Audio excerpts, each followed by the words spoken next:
Ladies and gentlemen, welcome. After months of anticipation, it's here. The biggest, baddest, most incredible European championship that Europe has ever seen. We're sitting right now above a football stadium with a full tarmacked outer area. And we've got 32 of the best drivers from over 21 nationalities ready to lay it down. Right now, the beautiful Warsaw cheerleaders are warming up the crowd, and I'm joined in the tower by my good friend Ian Waddington. Welcome, Ian. Thank you very much, Dave. Yeah, I mean, what an event, what an atmosphere. It is electric right now in Płocku. And you know what? Anticipation, excitement from my part. This is going to be something special right now. Goosebumps. Yeah, goosebumps right exactly, now. Yeah. Packed house, sun is shining, pyro, fireworks, cheerleaders. Everything is about to change in the landscape of European drifting. But before we kick off the most anticipated top 32 of the year, let's check out what went down yesterday in practice and qualifying.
The devil, but look who's untouchable, look who's untouchable. Just try to stop me, just try to stop me, just try to stop me. Yeah, just try to stop me, just try to stop me, just try to stop me. Try shutting me down, try counting me out. Shutting me down. Look who's untouchable now.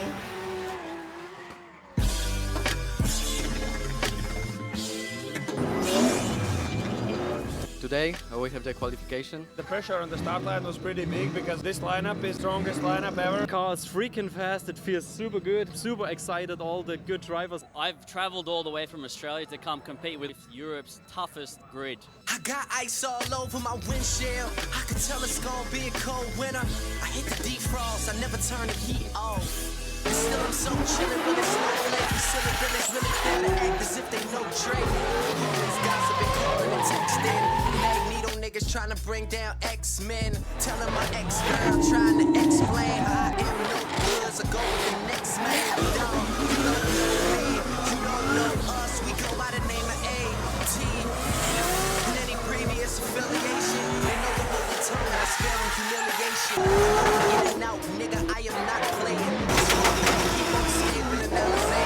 And stop trying to act like you like me and my team. Not us, or you not us. That's precisely what I mean. And dog, it's forever clear. My money evergreen. Presents you quiet in places you have never been. We are just finished qualifying here at Drift Masters round 1, and yeah, we finished up 3rd overall, and I'm absolutely over the moon. Qualifying was tough, we pushed hard, we stepped it up in the second run, which put us into 3rd place. Tomorrow is going to be intense. There's going to be some tough battles if you want to go all the way and take the win. It's not going to be easy for sure, but we're going to give it one hell of a shot. And yeah, hopefully we can be on the podium tomorrow. Hello, my name is Ender Haskasov. I'm coming from North Cyprus. Last year I was driving the 350Z, and this year we built the S15. We have the good mechanic, we have the spot, and we have a good manager. Many drivers here and many fast drivers here, but I came the second today. I concentrate for tomorrow. I would like to see the podium. I hope I'll be successful. So just after wrapping up qualifying here in the first round of Drift Masters, really tough day, really tough track, so many drivers and the weather's incredible, but we managed to put it into first place. Feeling great going into tomorrow's battles. It's going to be tough, but we're ready to put on a good fight and hopefully our good luck continues. See you guys tomorrow.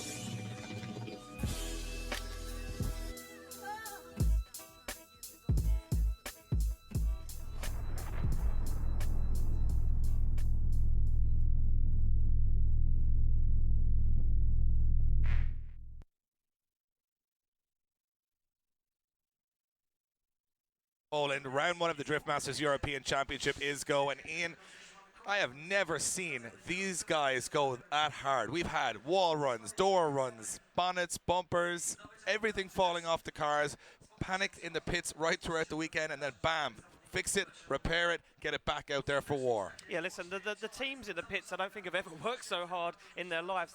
These guys are putting it all on the line, and the teams are getting them ready. And you know what? It just goes to show these guys are ready for war, Dave, because these cars are out every single run, and they are on the door.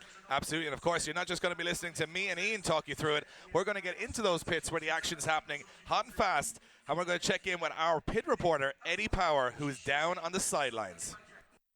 It's here, the most monumental drift event that Europe has ever seen. Drivers from all across the continent are here for what is going to be an absolute spectacular event. Qualification is over, 32 drivers remain. Dave and Ian are going to be keeping you up to date with what's going on track, but behind the scenes, I'm going to be keeping you guys up to date with what's going on down in the pits. We're going to be following all the action, all the crashes, and all the drama, and it is going to be spectacular. The atmosphere is building in the grandstand, and the nerves and anticipation down in the pits is like nothing we have ever seen before. I hope you guys are ready, because this is going to be a spectacular event here in Poland. Thanks, Eddie, and Eddie will be keeping us up to date with everything that's going on in the pit area right throughout the weekend. Now, we are kicking off the first competitive battles. I've already said it, the landscape of European drifting is changing. I can feel it, everybody here in this arena can feel it, but we got to get those battles underway. And before we do, we caught up with Michael Reichardt, who goes up against, in the first battle, the man to beat at the moment, the current Formula Drift champion, Mr. James Dean. Let's see what Michael had to say. I'm joined in the pits by Michael Reichardt. Michael, an incredible weekend so far. You've managed to qualify into the top 32, but you have the unenviable task of going up against James Dean. Talk us through your weekend so far and how you feel your chances are for progressing in competition this weekend. Hi, qualification for me it was really hard because I have so many problems with the car and wheel setups, and before qualification we made last setup for this weekend, and it's better, much better than in training, and I was qualified, but it was pretty close. And today I will go with James. He is an incredible machine of drifting, and he's master of masters. He's crazy. And I think one thing that you'll know going up against James Dean is that you can have full confidence chasing him, and that you can go as hard as possible. Will you be trying to put it on his door all the way around the track? I try to do it. James Dean is pretty cool lead driver and pretty cool chase driver too. And I know I can believe him. And I will do it everything for my best lead and chase run in my career. Well, we wish you best of luck, and thank you very much for taking the time to talk to us. Thank you so much. Thanks, dude. So there you have it, Michael Reichardt, ready for what is the biggest challenge of his drift career so far. He goes up against the machine, James Dean, and he's going to hope to be the John O'Connor today to take down the Terminator. And they are going to the track just momentarily. Of course, your judges today, Kevin O'Connell, Kieran Hines, and David Callas, they're going to be making those all-important decisions. A very, very challenging tracking. Yeah, I mean, listen, those guys are going to struggle on these decisions. We was watching practice earlier, and these guys are going door on door every single run. And, I mean, to split a winner is splitting hairs, Dave. Well, this track, not designed for qualifying. So we did a long qualifying session yesterday, but that's not what it's designed for. This track is designed for twin battles. Do you know how many times you can dive onto your opponent's door on this track? 11. Wow. 11 in one lap. That means we're going to see 22 onto the door dives in one drift battle. I cannot wait. The guys have been smashing into each other all morning trying to get that perfect feel for the track. Incredible. And of course we start with the number one qualifier, James Dean. He beat himself in the second half of qualifying. He had a 96.7, then he put in a 97, locked it in, made that statement to the rest of the grid saying, hey, I'm the guy to beat. I'm coming in here as, let's say, arguably the best driver in the world right now, leading the Formula Drift Championship, and right now he is the man to beat. Michael Reichardt comes in with a 900 horsepower BMW, but he's going to need every bit of his ability, and he's probably going to have to throw the dice on this one. Yeah, listen, Michael Reichardt, you heard it straight from the bat there with the interview with Eddie. This guy's going to do everything he can, Dave. And like you say, James Dean, the machine, is the man to beat. 2017 Formula D champion, current Formula D points leader. This guy is the man that everybody wants to beat. Michael Reichardt, Dave, you know, has got a massive task on his hands right now, but it's not been unseen before for James Dean to go down. So, well, these guys are getting to the line, Dave. It's almost time to kick off Driftmasters 2018 competition. Yeah, I'm excited. And yeah, I mean, yeah, this is going to be insane. I mean, I'm looking forward to every single run today. I mean, these guys are the best of the best, 21 nations represented, and of course, it will be Michael Reichardt from the Czech Republic going up against Ireland's own James Dean in the first battle of the year. So, as you can see, both those guys sitting on the start line are ready to go. James Dean, the higher qualifier, first place qualifier here at this event, will be leading in Michael Reichardt for the first run of the event. These guys putting it all on the line. You can just see our start line marshal there, just getting the thumbs up from our guys. You can see, Dave, our attractive young cheerleaders there, just bringing out our top 32. Yeah, the machine James Dean goes up against Michael Reichardt, the first battle of what will be the most insane year of European drifting we've ever witnessed. And it starts with the man that has made European drifting his own. James Dean took it all the way to 5 European championships. He's aiming for his most prestigious and his 6th this year. We are live for 2018 in the Driftmasters European Championship, and it's going to be the machine James Dean to lead in Michael Reichardt in that first corner. Sweeps it right onto that wall. Whoa, look at that. Dean taking the rear bumper off the car, but look at this. Michael Reichardt failing to initiate, Dave. Problems with the car potentially in the first half of the run. This is not good for Reichardt right now. No, Reichardt is almost a camera car at this stage as he does not initiate. Seems to be issues with the car. Yeah, cannot get that car to drift. I think he's got mechanical problems straight away. And you definitely need a full working machine when you're going up against the machine.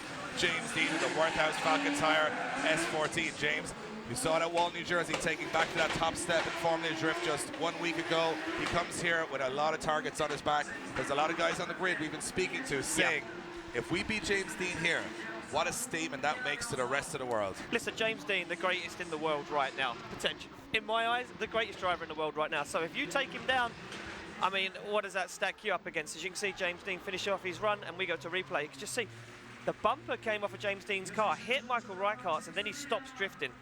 Not sure how the judges are going to look at that one, Dave. Yeah, I'm not sure what exactly happened there, as you can see, but it looked like Reichardt just shut down straight away. And I mean, again, it didn't look like it should have upset Reichardt that much to shut off drifting for the rest of the run. And of course, the judges explaining, you got to keep drifting. No matter what happens, you got to keep drifting out there. That's the name of the game. And no 5-minute rules, Dave. A new change to our rules here. So new rules, Driftmasters European Championship have removed 5-minute rules. So for you guys, they're gone, Ian. Yeah, they're gone. For you guys, the regular live stream watchers for the BDC, IDC, Formula D, you know, 5-minute rule. These guys go back to the pits, their crew gets ready, they repair that car. This championship, gone. No 5-minute rules, but also have a look at this. There's also a 2-minute stopwatch on the start line. It's pretty obvious there. And of course, once you finish a run, you have 2 minutes to get back to the start line. So essentially, the 5-minute rule removed, but every run you get a 2-minute to just sort your car out, take a bumper off, cool it down, do a cooling lap, and get back to the start line. Of course, temperatures here today, up to 30 degrees at times. Very, very warm. The guys saying keeping hydrated, keeping fluids in was very, very difficult.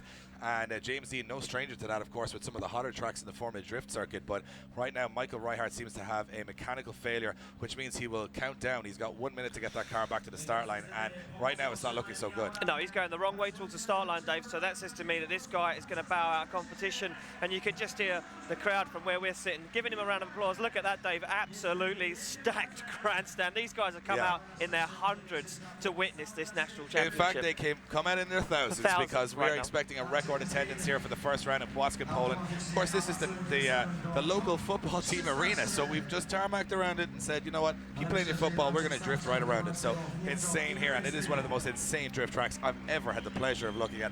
It's got a roundabout, it's got 11 transitions, it's got walls everywhere, one mistake, knife edge, you're out. Yeah, I mean, look, it's just, like you say, insane, Dave. And as we can see, Michael Reichardt now getting pushed off track.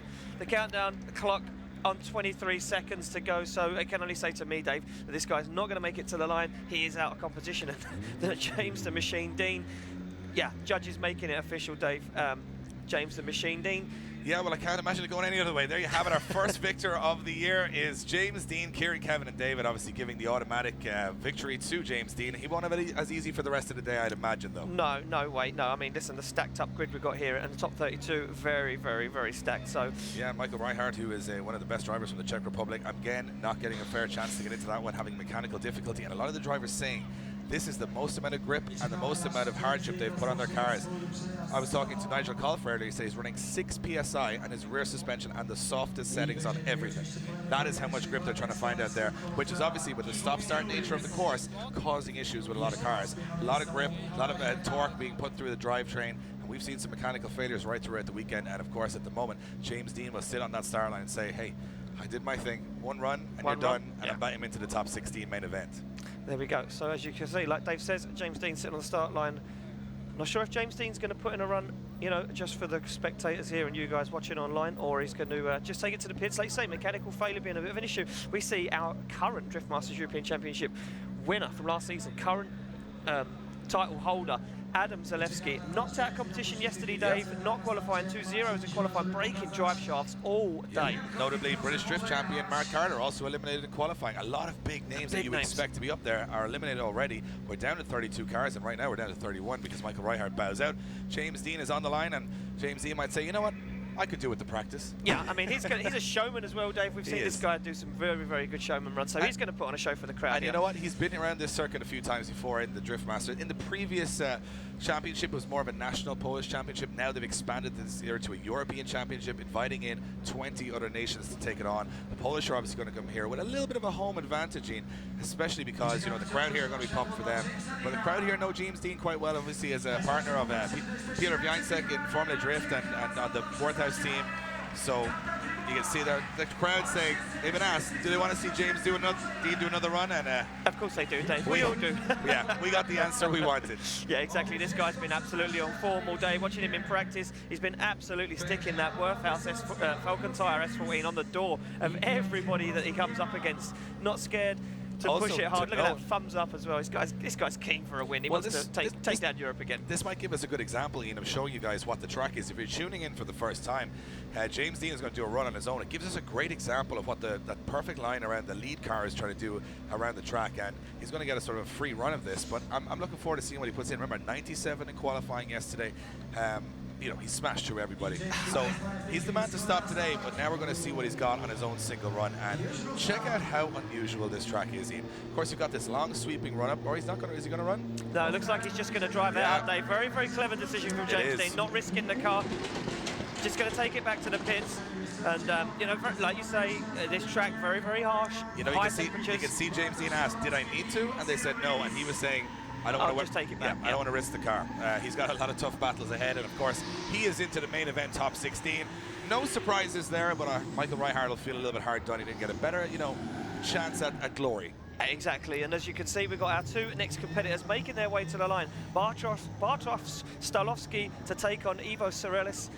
Yeah, let's talk you through these guys. If you're in Bartosz Stolarski, this car running a potential 1,100 horsepower. He is one of the old school guys for Polish drifting, 35 years of age. He's been on the podium over 50 times in his 12-year career. He is no stranger, especially here in Poland, to getting to the top spot on the podium. He goes up against Ivo Sirelis, the Latvian, representing Latvia this weekend. He is the 2010 Baltic champion, and he has been Latvian drift champion over 4 times. He is running a 670 horsepower 2JZ BMW E46. He lines up on your right against the local man, Bartosz Stolarski, with the 1,100 horsepower S14. Now, Latvia versus Poland. We start to see these international rivalries already begin, and we're about to kick off, hopefully, a little cleaner battle here in the top 32. Remember, every driver want to make it that top 16 parade and make it to the main event. Yeah, exactly. And as you can see, light here fading ever so slowly, and we will be finishing this event off, Dave, in the dark with, like you say, fireworks, lights. It's going to be a serious show. You can see the girls there just bringing out the signs to get things kicked off. And both of those drivers have looked incredible in practice, Ian. We've watched them just run doors on walls all day, but now it's where it matters. They've got to put it down. Bartosz Stolarski versus Ivo Sirelis. Sirelis in that white BMW livery, the BMW of course, and Stolarski in that green and purple S14. Poland versus Latvia. The Champions League of European Drifting, the Drift Masters European Championship. Here we go. Yeah, off the line at Bartosz. Big clutch kick initiation as he fires it towards the wall. Ivo Cirilis now needs to get nice and close on the door. This is where these guys really start to need to make the attack. They need to be on the door on this part of the track. But you could gain up the pace as they slow it down. Oh, what a tag from on the wall. Stolarski hits the wall hard, but Cirilis not having the pace right now. He's got to shortcut the track to try and get back on Stolarski's door. Yeah. He's trying to catch up with a car on maximum grip and 1100 horsepower. And he takes it into the roundabout. Cirilis trying to cut that gap, but he just can't seem to get back into the fight as Stolarski starts to push a gap even further. Look at Cirilis dropping a wheel on the inside of the track. Yeah, Cirilis now really starting to panic, Dave. He's not looking very, very comfortable as Bartosz stands on it and starts to pull away. This is where Bartosz is now. It's going to really pull some distance as he stands on 1100 horsepower, sticks that car to the wall and takes it across the line. Yeah, as the sparks go up, Stolarski looking strong on the first half. Let's have a look at this on the replay. And it all started from this run-in. Yeah, listen, look at this Bartosz's big clutch kick. Cirilis looked like he got caught up a little bit. Didn't dive on the door. A lot of drivers saying that, yeah, if you give the lead car an opportunity on the initiation to pull a gap, you cannot get it back. And just goes to prove right there, even though Bartosz has got 1100 horsepower, Cirilis really should have been on the door there. This track, you know, horsepower is a big factor, don't get me wrong, but with the tight technical stuff, Dave, it's nice to get on the door again. It is, and of course this features one of the most unusual things I've seen in world drifting, where you run a wall with the front of your car on an inner clip, which is pretty crazy a couple of times. You can see Cirilis, though, he's trying to shortcut the track. He's trying not to put down too much wheel speed to stay gripped up, and he just can't seem to capture any sort of momentum in that run whatsoever. I can imagine the advantage going to Stolarski after the first half of this battle, but look at this, right out to the wall, the whole way around, foot to the floor, and Cirilis tries to follow him, but not enough. Cirilis now really still in a dangerous place, because we've seen Bartosz earlier on in practice, and he is absolutely nailing it on the door, most of these guys. So Cirilis now, for me, is really going to have to try and drive away. And of course, this is a track, Ian, where they can make a lot of mistakes. Yeah. There's a lot of transitions. There's 11. Everything's a wall run. Everything is sort of slow to fast, fast to slow. We've seen some of the biggest names in the game make big mistakes in practice and qualifying, crashing and stuff. So when it looks like an advantage swings one way, it ain't over until it's over. No, exactly. Like you say, one little wall tag on that concrete wall, that wall doesn't move, Dave. We've seen that. These guys can put themselves out of competition very, very easily. So looks like we are ready to go. Thumbs up from our drivers, thumbs up to each other in the cars there, as you can see. And I'm Ivo Cirilis now to lead out Bartosz Stolarski. I think Stolarski's going to have the pace here, but he's got to make it count. He cannot let Cirilis get away from him. That is a very important thing to remember, because of course, you know, Cirilis didn't score anything close to a 0 on his run, so Stolarski will know from his spotters, okay, you pull the gap, but you got to put it on the door. Yeah, exactly. You need to force the issue, make the judges have no decision to make. Yeah, it should be a clear-cut decision from our judges. So just waiting to get the thumbs up from our ground crew down there on the start line. Yeah, both drivers giving the thumbs up. Looks like the lights are red. They will go green, and we are good to go. The flames go up. Countdown goes to 0. It will be Ivo Cirilis to lead out Bartosz Stolarski into that first corner. Look at Stolarski, hungry already. This is how you get the win, and Stolarski now starting to push on the door of Ivo Cirilis' E46. Look at this, absolutely making a big dive. Gives Cirilis some room to transition now as they slow down into the slower part of the circuit. And Stolarski almost getting caught out there as he sort of went on too much angle, but he's back in the game again, doesn't make a major error. Now into the roundabout. Will he force the issue? Into the door he goes as he tries to force the issue, and he's almost rubbing tire off door as they come out of it. And nice transition. Stolarski hits contact between both cars, and judges will have to have a look at that one. Contact, I'm not too sure. Did Cirilis hanging out there too long and leave Stolarski nowhere to go, or was Stolarski too aggressive? Let's check it out. Yeah, I mean, for me, it looked like Cirilis on the transition just got a little bit caught up and had to lift off the accelerator. He shut the car down, and Stolarski just drove straight into the side of him. So we're going to see a replay, as you can see right now on the live feed. Yeah, this is of the first run. This is of the first run, which, of course, we don't need to really see too much more of it. You can see Cirilis parking it up in front of our marshals here on the track. And judges saying they want to see that second run. They want to see what happened when they came out of the roundabout. So here we go. as you can see, this is the initiation. Look at Bartosz, so Davey, he is hungry. He comes in there with absolutely no regard for any sort of Gets mistakes. nice and close up on the door, and then look, big push onto the wheel, just so Ivo knows that he's right with him. Remember, the quality of these drivers is just exceptional. These are the best of the best from around Europe, Latvia versus Poland on the track. As you can see here, Selassie gets hung out a little bit and then just gets back into it. So I thought that might have been where he's going to make the error, but he stays in it. This is where Selassie's looking super strong. In onto the door, you can see just how close he is to Ivo Sarulis as they come through that outer zone. But this is where it just gets a little bit interesting. Sarulis shuts down. Yeah, it looks like he was going to hit the front of the car on the wall, Dave. Like we said earlier, guys, getting that transition wrong. It looks like to me like Sarulis shut down. Judges making a double check. I think we know which way this was going to go. Yeah. Scores in. Slide him left for Ivo Sarulis, right for Bartosz Stolarski. Will the Polish take first blood here? And Kieran, yes, there you have it. Winning is Bartosz Stolarski. He goes through to the top 16. No surprises there, Ian. A shutdown from Ivo Sarulis seemed to be in the defining factor, and of course, not having any proximity in the first run. Yeah, listen, a big shame there for Ivo Sarulis, but that's competition, and that's the level that we're at right now. You can't make any mistakes, and you can't afford to not be on the door in that chase position. And unfortunately there, Ivo Sarulis takes himself out of competition, giving the Polish veteran a step into top 16. So we move it along to our next battle of the day. That will be Paweł Trela to take on Jaś Borawski, the youngest guy, Dave, on the grid. On the grid. I mean, 13 years old to take on the 28-year-old. I mean, this is experience versus youth right here. Paweł Trela has been one of the biggest names in European drifting representing Poland. That is an Opel GT. A very, very rare car, but it's got a 2JZ, more familiar, 860 horsepower. He is a two-time Polish champion. He comes up against the youngest driver on the grid, Jaś Borawski. He is just 13 years old, but he's got an incredible amount of talent and potential, but he's not in his new car, in the R34. He's had to switch back to last year's E30, and it doesn't seem to be running that well this weekend, so I think he's up against it here. Yeah, listen, for me, Jaś has got a big task in his hands. The amount of seat time that Paweł Trela has got is insane, and like you say, Dave, Jaś sitting there with a car not 100%, but look at the aggression already, Dave. The he's got to go for it. He's not scared as they come off the line. Paweł Trela throws it in. Jaś Borawski.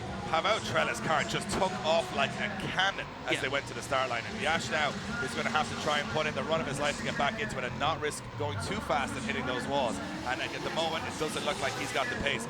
Trela firing through the course, not a lot of angle, but he's hitting those outer clipping zones. Yeah, he's doing everything that the judges wanted to see for a 100-point run right now, as Trela nails the roundabout, and Jaś Borawski now really needs to get that car on the door, but he can't. And look at that, wheels on the inside of the circuit, they're bleeding points right now. He is absolutely, and Jaś trying everything he can do to get into the fight. He's sort of caught up a little bit, but he's done it by shortcutting the track, and the judges will be watching out for that. Trela, no such worries in the lead position as he hooks up that very, very short wheelbase Opel GT towards the wall and across the line. Solid first run from Paweł Trela, and you know what?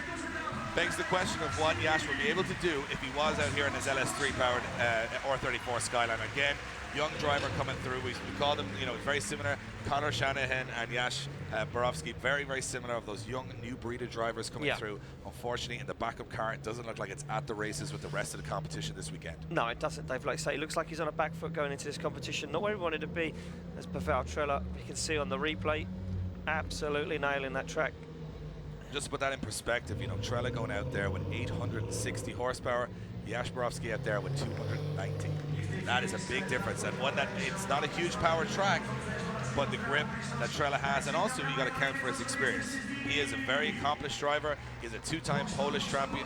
He's also a very accomplished rally driver also. So, going up again, I mean, Paweł Trela was probably winning drift championships when Jaś Borawski was born. I mean, that's insane when you think about it like that. But right now, Jaś Borawski pulls to the line. It will be his turn to lead out Paweł Trela.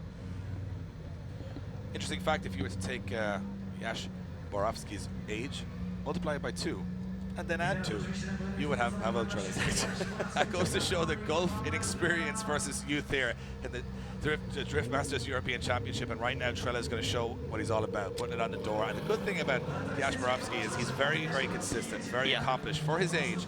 That Trela knows he's got the advantage, but he's still got to go in there pretty heavy. Yeah, he's going to have to go in there pretty hard. He's not going to be able to give Jaś much room.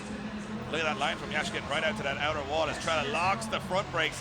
His car is clearly faster, so he's got to sort of rein in those horses and stay in the fight. Yeah, looking good right now, though, is Yash Borawski on a very, very good lead line, and Trella doing a very good job driving behind that slower car. You can see shallow angle from Trella as he just keeps that car doing enough to keep in the fight right now with Yash Borawski as they come round the roundabout. Transition back, Pavel Trella gets on that midline. Oh, and a wow. big impact with the wall as Yash Borawski goes straight into the wall, and Trella, look at that, straight into the door. Yeah, Yash Borawski just caught the rear bumper on the transition on the wall, Dave. Didn't stay in the throttle from what I can hear. It sounded like he lifted and, you know what, stuck himself right into the wall. And Trella, nowhere to go. This very narrow circuit here, Dave. Yeah, and obviously a lot of panic down there on the grid, of course. Yash Borawski, only 13 years of age, taking a front impact with the wall. Just when he looked so good, it looked like Trella make big contact with the car. And on the track now, you can see Yash Borawski out of the car, if I believe. Yeah, both drivers out of the car. Both cars okay. Everybody's all good. Some damage sustained to both cars, and I suppose it looks like it's Yash's problem. As you can see here, just sort of spearheads, bang, straight into the wall, and then Trella nowhere to go. And it's a big hit from Trella. Yeah, I mean, and listen, Dave, that's the second big hit that he's had today. You can see here on the track, that is just a mess right there. One car in the wall, one car glued into his door. I mean, Trella's car is going to take a hit on that, all fiberglass panels, so that's going to do some damage there. And especially with the rear end of Yash's car not being tubed, that's a solid structure. It's a solid E30, yeah. I'd say that both of these guys are going to be shook up a little bit after that. You can see Trella trying to inspect the damage right there, and a lot of media around just to inspect if these guys are okay. But they're both out of the car, high fives from both, and of course, the youngster just probably disappointed. Disappointed he made a mistake at this level, and obviously not in his most comfortable car. He practiced in the R34, there was issues, and now as you can see, he's just waving to the cameras, thumbs up, he's all good. As you can see there, of course, Simpson Race Products coming in this year with the HANS device and everything, so these guys are a lot safer than in previous years, and that's what happens. You can have a little shunt like that and everybody's okay.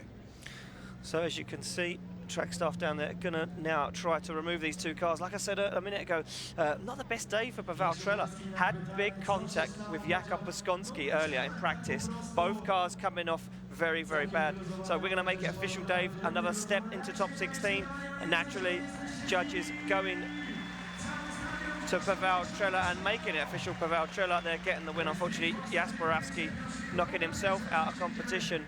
So we will see Pavel Trella go up against the winner of the next battle, which again will be an all Polish affair, so it will have Polish drivers into the top 16. That's how it's stacking up. And this one, look at that. The back end of that BMW is actually inside the door of Pavel Trella's car. I've never seen anything like that before. No, I've never seen anything before. And if you guys didn't tune in yesterday, you obviously missed, Dave, one of the pinnacles here at Drift Masters European Championship of how we get these cars off the circuit. Yeah, we don't put them on a tow truck. We don't tow them out. We lift them up into the air. Yeah, we get them on the high ab and we get them on the back of the recovery truck and get them back in the pits. Quickest, easiest, most simplest way to recover our vehicles here at Drift Masters European Championship. And the track staff from Budmat, you can see all wearing those Worthhouse t-shirts. It is very unnerving, though, watching a car be lifted into the air. And like I said yesterday, I've had this. I've been in this situation, so I know how it feels. But yeah, I can see exactly where you're coming from, Dave. Not a nice place to be sitting when your car is hanging 10 foot in the air, your pride and joy, everything you've ploughed time, effort and money into. And look at that, Pavel Trella pulling his car out from the rear. And you know what, it just seems to be the run of bad luck that Pavel Trella's had at this track. Last year he totally wrote off another version of this car by going through not just a wall, but the fence behind it and then the pole behind that. So that's he'll take one of these smaller shunts. Yeah, flashbacks for Pavel Trella. Yeah, he'll take one of those smaller shunts. I'm sure they'll be able to get that car fixed and back out. He's got a fantastic team behind the scenes. Yeah, very good team. And it looks like Pavel Trella's car is okay to drive away from this, Dave. As you can see, just using the crane to move the car enough so that Pavel can pull away. Well, that's a good sign. That's a good sign. Yeah, that's a good sign. And you can just see the back end of Yash Borawski's car there, looking still in one piece. So maybe all of Pavel Trella's car taking the impact right there. Yeah, well, I mean, we told you there's going to be drama. Oh, listen, drama, fireworks, cheerleaders.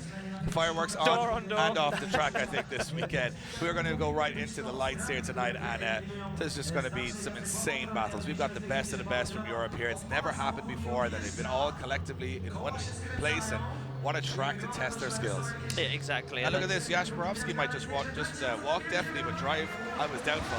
He's driving away from this. The crowd go wild, and both guys get back to the pits. Trella takes the win, but a big round of applause for the 13-year-old. Remember the name, Yash Borowski. He's going to be a big name to watch for the rest of the season. Listen, when we see him in practice the other day in his R34 Skyline, Dave, he was on it, and that guy was pushing 110%. Not quite sure what happened with the car. Stepped into his backup car from last season, but listen, like you say, Dave, a name to follow as we move on through this season. So before we even go to our next battle, we just caught up with one of the superstars of Polish drifting, Grzegorz Hipki, to see what he was feeling before the competition kicked off today. I'm down here with Grzegorz Hipki in the pits. Gregor, practice for twin battles is just underway. Maybe not the best qualification session for you yesterday, but you're in the main event, and twin battles is completely different. How are you feeling about the weekend so far? I'm feeling great, and today is twin battles, and I'm ready to fight. You're coming up against one of the Red Bull Drift brothers. They've been really on form today. Do you think you can make it through to the top 16? Will be a good fight for me and Kuntonji brothers. And of course, you're going to have a massive ovation from all of the Polish fans here this weekend. Do you think that will help you having the local support here? Yeah, of course. The atmosphere is awesome in the stadium in Płocku. Grzegorz, thank you very much for taking the time, and we wish you the best of luck today. We'll leave you get back to practice. Thank you. So Eddie was catching up with Grzegorz Hipki earlier on, and now we are just getting the last little bit of cleanup after that. Bit of a shunt between Paweł Trela and Yash Borowski, moving us along to our next battle, which I've been looking forward to. Two incredible drivers, both from Poland. Let me tell you about these guys. If you're new to Drift Masters European Championship, a lot of guys you're not going to be familiar with if you're watching from the west of the world, but we're going to get you up to speed. My man, Jakub Szgonski. Check this out. He has won motocross titles. He has won Baja titles. He has won rally titles. He has won drift titles. He's a Polish Drift Championship winner. He's been in Dubai, the Dakar, Qatar. He's been all over the world, and he is a natural driver. Yeah, I mean, this guy, Dave, like you say, he stacks up against a packed grid. This guy, flawless. Absolutely flawless driving all day today. And like you say, not a guy to be messing with that amount of trophies on his belt. Exactly. He's driving the Orlen GT86 2JZ, 700 plus horsepower. He goes up against, well, one of the guys that I've been watching out for a lot this is Kajetan Rutina. Kajetan Rutina, 26 years of age. He drives, I think, you know what, one of the coolest cars on the grid, because you've got one of the new chassis in the GT86. Well, you got to balance that off with a Mercedes 190, but it's running a modern AMG V8, 550 horsepower. And he has plenty of plenty of trophies in his cabinet also. Yeah, I mean, Rutina is absolutely stacked, like you say, Dave. This guy filling his trophy cabinet all the way back through 2017 with first place, third, seconds. This guy, like you say, he's not got much room left, but he is looking to take down Jakub Puskonski right now. And Puskonski earlier, Dave, having that impact with Paweł Trela. He said to the team, we got the car back 100%, but you know what, might have shaken his nerves a little bit. And you know what, Rutina, not a guy you want to come into this unnerved. No, and that is a big German tank that Rutina is driving, 550 horsepower AMG in that Mercedes 190. Old school cool against modern age technology. This is going to be an interesting one. Poland versus Poland. And look at that, setting up the helmet. Look at the concentration in the face of Kajetan Rutina. He is ready to rock and roll here. Yeah, he has come for a fight right now. And Jakub Puskonski, who looks absolutely cool, calm and collected in that GT86. Look how nice that car is, Dave. That GT86 is immaculately prepared. The team keeping that car on form all weekend. And Jakub Puskonski qualifying. You know what, the heat of these cars, they've been here all day. I'm looking into those cars with some tired faces, but now they got to shake their heads and get ready for the biggest battle of their careers. Two Polish guys about to throw down and announce their name to the world of drifting. Puskonski to lead in Rutina. Rutina's coming for it here. Look at this! Wow, almost contact on initiation there from Rutina as Puskonski fires it in, sticks that qualifying line. Look at the absolute chase from Rutina, sticks that car to the door, gives Puskonski some room to transition down into the slower part of the circuit. Puskonski, though, he's out in front. He's got the pace. Look at that, running the rear end of that GT86 off the wall. Now look, can Rutina make the dive into the roundabout? Indeed he can. using that V8, just feathering the throttle, trying to get himself out as quick as possible, running the front bumper off the wall. Now, can he get back on the door of Pszczonski as they run back around the circuit again? Pszczonski looking very good, and now Rutenet starts to turn the screw. He's got to make a big dive into that last corner, but look at Pszczonski, he's up and gone. Rutenet hasn't got the pace. He's let Pszczonski go, and Rutenet trying to desperately get back into the fight. What a battle between these two Polish superstars as they take it across the line. Impressive stuff, Ian. Unbelievable stuff right there, and it just goes to show you the pace in Pszczonski's car as he squeezed the accelerator on the fastest part of the circuit. We go back, look at the aggression though from Rutenet, Dave, as he fires that car and almost taking the back end off of Pszczonski's GT86. And then lovely use of the left foot brake, gets nice and close on the door, backs out of it, gives Pszczonski some room to transition, then starts to pull him back in. But like you say, Dave, Pszczonski got the pace, starts to pull away. Yeah, but it's a quite straight line there from Pszczonski. He misses a couple of clipping zones and sort of straight lines through. That's going to make him fast, and it's going to make Rutenet struggle to stay with him. Judges will be watching out for that, of course, as you know, we like the entertainment value. That's what we're all about. We're all about walls, doors, power, and smoke. But the judges have a criteria, and they're saying to the drivers, in the lead position, you've got to have a chaseable lead run, which means that on that run, you've got to stay as wide to the edge of the circuit as possible. I'm not too sure. On some occasions, does Pszczonski do that correctly, and Rutenet sort of stays, you know, mid-track there around the end of it. Not so bad, but judges will be watching that, and don't be surprised when you hear some interesting calls coming later on, because what they've laid down with the driver briefing, of course, is very technical. There's a lot to it, and of course, if we have a difficult decision, we will be going straight to our judges for an explanation, so you guys at home will be able to understand, just like us, what formulated that call. Exactly. So as you can see, got those guys swapped around. It will be Rutenet now to lead out Pszczonski. Places in top 16 going thick and fast right now. They get the thumbs up, they look for the green light to go, and they are off for the second run. Rutenet to lead out Pszczonski, and Pszczonski now going to return the favour in aggression as he starts to tag on the back end of that Mercedes-Benz. But Rutenet not on the best line, falling off the outer zone. Pszczonski right close on the core as they transition. Yeah, the transition through, and Pszczonski now starting to get it close. Oh, look at this dive from Pszczonski, a little bit of contact, and it slowed him down. Yeah, Pszczonski very, very good driving there. Almost got himself mixed up in an over-rotation, but keeps back in it. Rutenet not looking too phased though, Dave. Gets into the outer zone on the roundabout. Pszczonski now starts to pedal that GT86 and get back on the door of that Mercedes-Benz. Pszczonski now jumps through that center section. He's got to start gaining some ground. He does. Now he's back on the rear wheel. He knows he has to have a strong finish here. He needs to make a huge dive into that last corner, and look at the pace of that GT86 as he starts to claw back in, but he can't catch Rutenet like he expected, and that's a very close battle. Mistakes all round from both drivers and some incredible moments of brilliance, but the judges are going to analyze that one, I'd imagine, and we can see a side-by-side here.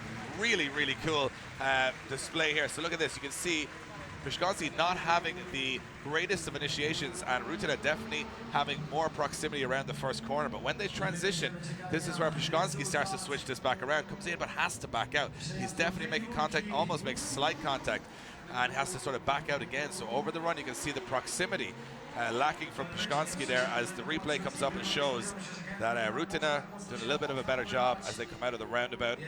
You know what, two incredible talents, two incredible drivers. I mean, to a lot of people, these are new talents that they're seeing for the first time, but these guys have been making a name for themselves in Poland for a very long time, and we're just so happy this weekend we get to show the world the incredible talent that Europe has on the grid. And right now, as you can see, not much between them as they finish that last run. Let's go to our judges. Do we have a decision? Both drivers out of the cars. You can see Pszczonski's out waving to the crowd. Rutenet's out for a conversation there. They're definitely having a bit of a heated conversation on the track. But they await the scores from the judges. Yeah, what way this one's going to go, Dave, I don't know. Very, very close call battle. And both these guys pushing 100%. Who's going to take it to top 16? Is it going to be Rutenet? Yeah, that tension. Here we go. Going to be Pszczonski. Rutenet to the left, slide him left for Rutenet, slide him right for Jakub Pszczonski. And there you have it. Jakub Pszczonski gets the win and goes through to the top 16 here at round one of the Drift Masters European Championship.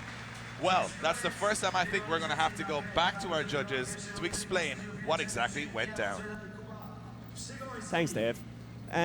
Look, for me there, it really comes down to the lead line. Kuba, or Jakub, he had a very good lead line, really on all the clipping points and very, very fast.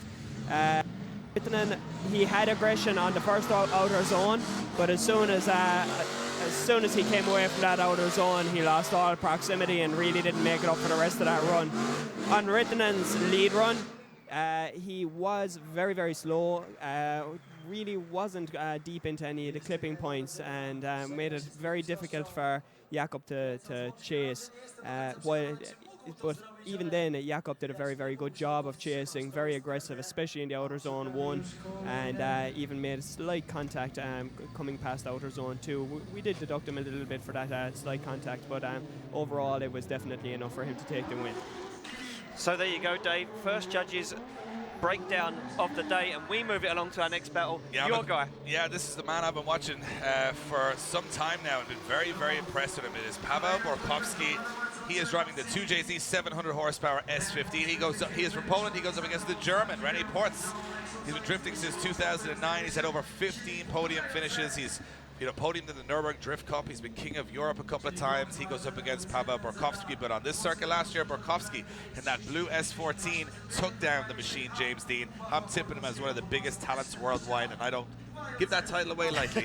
But right now he's in the lead position, higher qualifier, and René Portz from Germany is going to have to put his IS200 1.5 JZ 750 horsepower. He's going to have to put this to the door, because I can guarantee you when it switches around, Borkowski's coming for blood. Yeah, Borkowski's going to want this, Dave. National guy, local guy. He's going to want to take down René Portz, the German. And the German, Dave, not having the best weekend so far. René Portz taking that IS200 to the wall many, many times.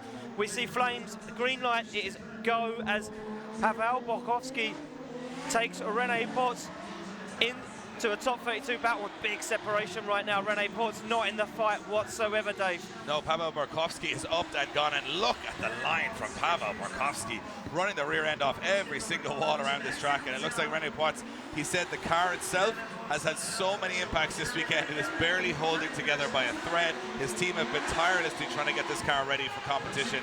I don't think he's coming into this fight at 100%, but at the same time, he's still trying to get at least back onto the door of Paweł Borkowski. Look at that exterior line for Borkowski. That's why he scored an 89.7 yesterday, and that's why he's looking like one of the favorites in this competition so far. Right now, René Portz still in the fight, but he needs to, look at this, trying to just reel him in a little bit, just to give the judges something to think about. But Borkowski's car is up and gone, and look at that wide outer line into that outer zone as they come across the finish line, and the sparks go up. It's almost like a battle of survival at times on this track, Ian, because it is so long. The concentration levels need to be so high. It's incredible. Yeah, I mean, we spoke to a few drivers yesterday, and Nigel Culver, one of them, saying that by the time they got to the roundabout, it was like we go round the roundabout, we take a deep breath and prepare to go at it again. And look at this, Borkowski in the lead position, absolutely nailing that qualifying line, putting down an absolute stormer of a run. You can see that tagging the bumper on the wall on every single turn. This guy, like you say, Dave, hotly tipped to be one of our top finishers this weekend. Yeah, and I'm just saying that based on his podium placings here on this particular track last year. I'm also saying it on the basis of beating James Dean in the past, and not a lot of people are on that list of beating James Dean, and he looks very, very comfortable on this track. And also, if you meet him, he's a very calm guy, very calculated, just chilled out. He was up, chilled out with an ice cream watching some of the practice today, and I said, you know what, if you can see a guy that relaxed as before they go to battle, he's feeling comfortable, he's feeling confident. René Portz, on the other hand, they were doing a lot of repairs on that car today. I think that was a pretty panicked weekend, and credit to him and his team and the GT Radial team. They've been out there working on that car constantly. You can see the tape holding most of the car together. Fender's gone, the rear end took 2 huge impacts with the wall. And not much of that car is in a straight right now. A lot of tape. A lot of duct tape on that car, making that Lexus IS200 what it is right now. Crowd getting really amped up, Dave. Giving a round of applause to these guys. We get thumbs up from the drivers. They look for the green light to go, and they are off. It's René Portz to lead out. Paweł Borkowski for the second run. Now just watch this Borkowski guy in action. Throws it in, waits for it, and boom, he's trying to get onto that door. Now maybe we'll have the spotters in his radio saying, you've got a bit of an advantage here, Paweł. Don't need to go too crazy and throw it away, but I don't think this guy holds back. And again, look at René Portz starting to pick up the pace here. Yeah, René Portz now starting to pull away. Borkowski's going to have to be careful and try and nail René Portz as they come into this slower section. Portz doing everything he can, like you say, Dave, to try and claw back some points. But look at this, Borkowski now starts to get on the door as they transition back. Borkowski keeps that car out of the wall. Good transition onto the door, midline from René Portz. Just what the judges want to see. And Borkowski not letting Ports away as they now start to pick up the pace and head into the outer wall run. Looks like Borkowski's going to try and put an exclamation point on this and get closer around that last corner. And look at this, reeling in the German, who's on a very inside line there. Not what the judges wanted to see as they come across the line. Germany versus Poland, another one in the books, and from where I'm sitting, my man Borkowski looking strong. René Płocku, though, I have to say, incredible credit to get that car back out to competition. That thing has been in the wars this weekend. Yeah, exactly, and I mean, that guy got into top 32 with just one single run, and René Płocku doing everything he could to try and take a win from Borkowski, but Borkowski, Dave, looking untouchable. So as you can see on the replay, René Płocku putting in a good lead run right there. And Borkowski nailing that car to the door. Yeah, and you can see in the replay there, Borkowski just doing enough, just staying back a little bit, saying, you know what, he probably hasn't put in the killer chase run behind me. If I just stay in the game here, I should get the rub of the green, and the judges will probably be more impressed. And I like the way he just made that big dive here, just to say, you know what, I'm right back in the fight. This is what I'm capable of. But you can see Płocku just on the wrong line, nowhere near the outer extremes of the track, nowhere near that perfect judging outside zone. So scores dropping in. Here we go. Slide him left for the German, René Płocku, and slide him right for Pavel Borkowski. And there you have it, Kieran, Kevin, and David. The winner, Pavel Borkowski. He goes through to the top 16. No surprise there. Very, very good run from Pavel Borkowski over the 2 runs, and I'm very impressed with him so far. Yeah, I mean, that guy's talent is endless, Dave. And like you say, someone to keep your eye on as we move through competition. So we're going to get these guys backed up and back in the pits. Yeah, crowd giving a huge cheer to obviously their local, well, Polish driver, Pavel Borkowski. He's making his way through to the top 16. And that will be the end of the weekend for René Płocku. And René Płocku, you know what? I think he's just survived this weekend. We'll see him in Hungary in 2 weeks to see how he gets on there. Much different track. And they have got 2 weeks to, I suppose, buy an incredible amount of IS200 body panels to put that car back together.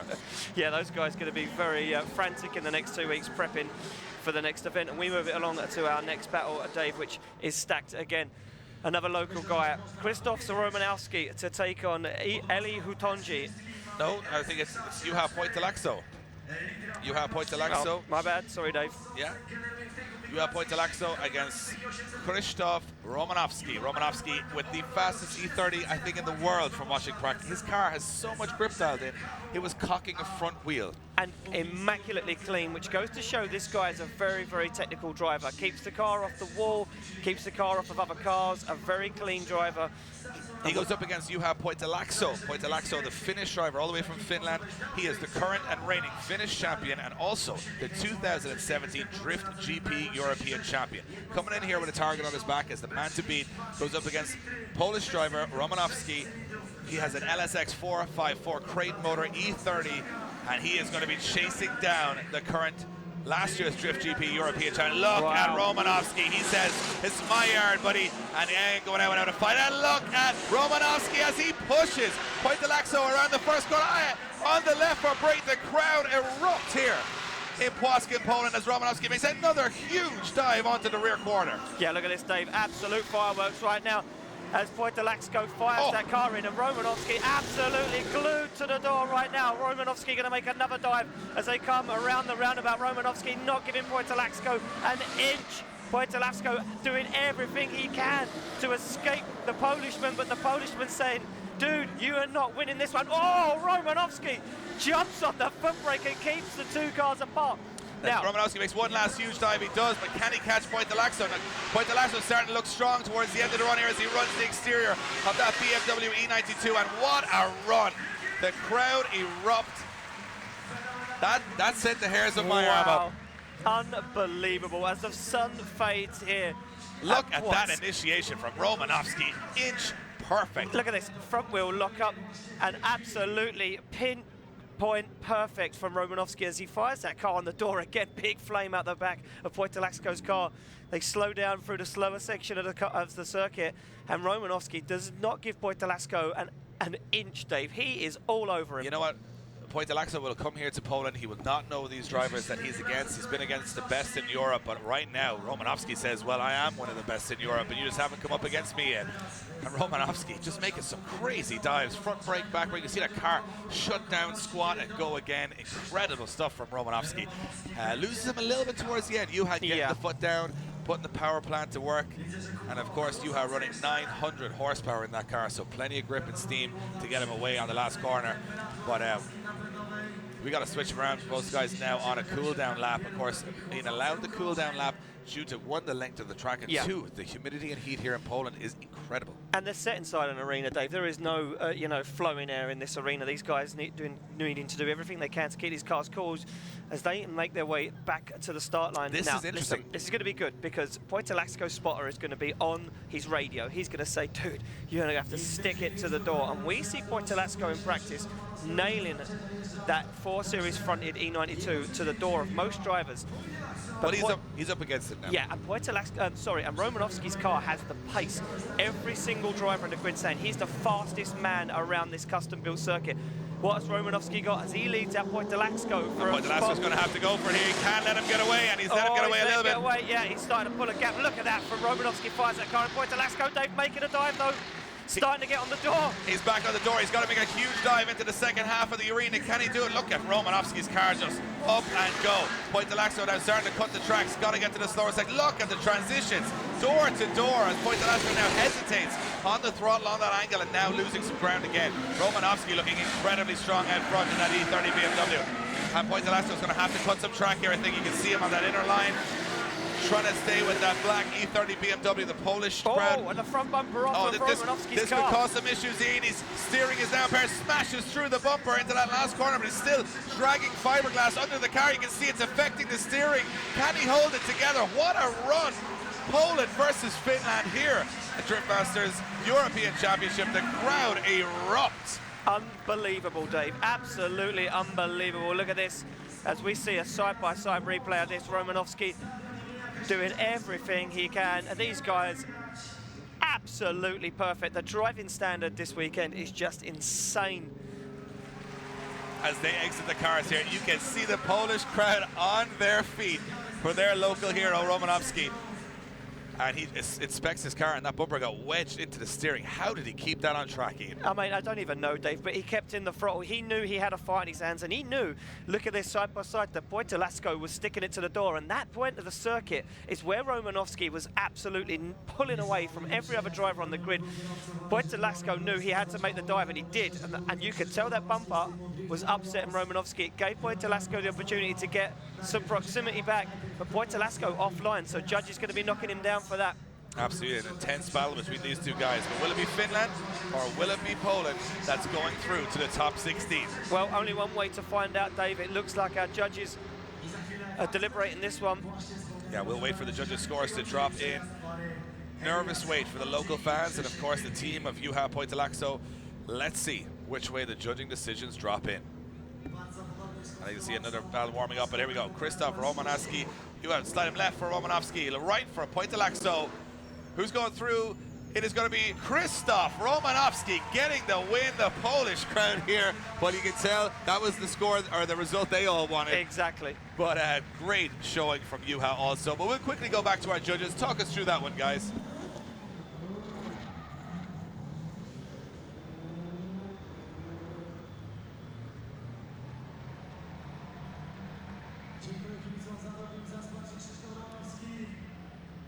And a little bit of technical difficulty getting to our judges there, not hearing our... And so... sorry, there we are. Yes, so, thanks, Dave. Sorry. Krzysztof is on his door all the way through the first section, right to the point when they get to the roundabout in front of us. That's where Juha's error in front of him catches Krzysztof a little bit and it puts him out of position. So when he transitions back, he's a little bit in the wrong part of the track and ends up having to cut the next corner. So that was only a very, very small error in our view, because we think it was partly caused by Juha's lead line. So after the first round, Krzysztof carries a good advantage, a 7-3 from us. And the second one, Juha never really got proximity.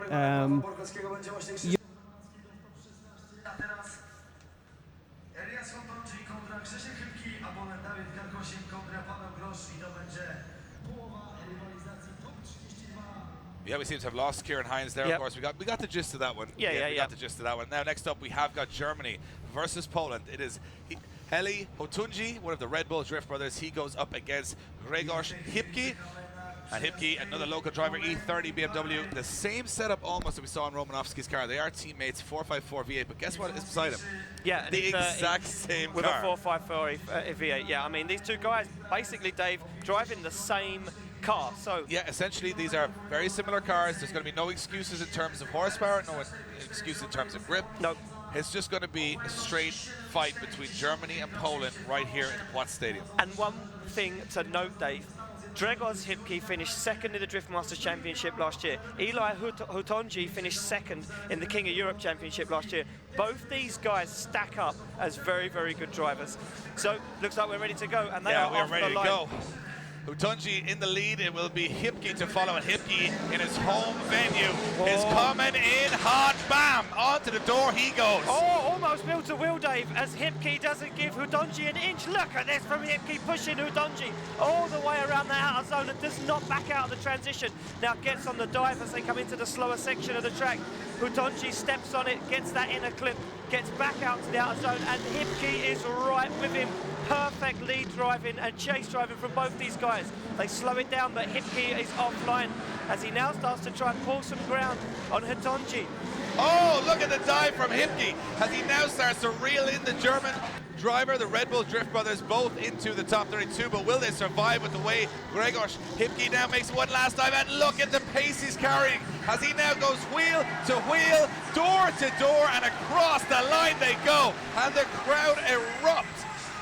Intense, Ian. That's what we came to see. Unbelievable door-on-door action from Hipki and Hutonji right there. As Grzegorz Hipki, look at this aggression from initiation, almost tagging the back bumper. Perfect chase driving from Grzegorz Hipki. Look at that. You can see him dabbing the handbrake, Dave. Precision. Like I say, these guys finishing second in both their championships last year.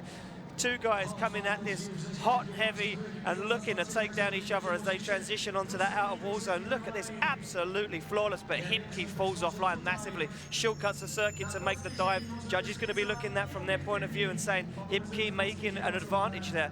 Look at the dive here as he just puts it wheel to wheel. No contact between either car. And look, the Polish flag's raised as Hipki returns back on his cooling lap to the start line.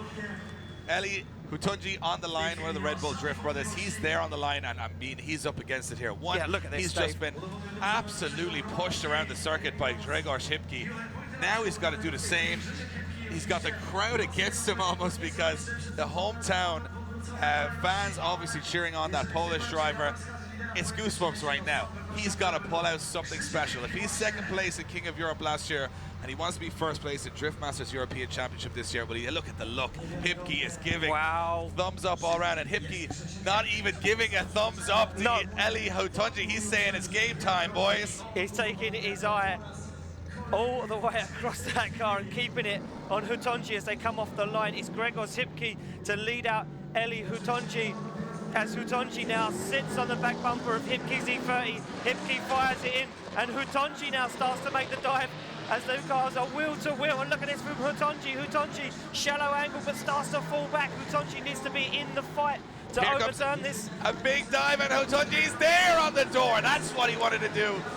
Starting to put some pressure on the Polish driver and starting to get back in the fight. It's so close right now as they come into the roundabout. Hutonji makes another big dive and stays right on the door of Grzegorz Hipki. We've got a fight on our hands here, Ian. Yeah, right now, Eli Hutonji is looking to hunt down Grzegorz Hipki as they transition through the slowest part of the circuit now. Hipki looks fast now, starts to dial it back on. Can Hipki pull away from Hutonji, or can he get a door? Whoa! Big dive from Hutonji as he puts the pressure on, and contact as they push each other across the line. The Płocku Stadium goes bananas right now. Unbelievable chase driving there from Eli Hutonji. That dive was pure insanity as we see a side-by-side comparison through lead and chase. These guys are going 110%, and this is just top 32 right now. These guys want the wins. Look at this. Guys at home, if you're watching this right now, give us a hit of that like button if you're enjoying the action here. at the Drift Masters European Championship. Hit the like button, go to the bottom of the page on Facebook, hit that share button, share it out to the rest of the world. People need to watch how hard and how aggressive these guys are going.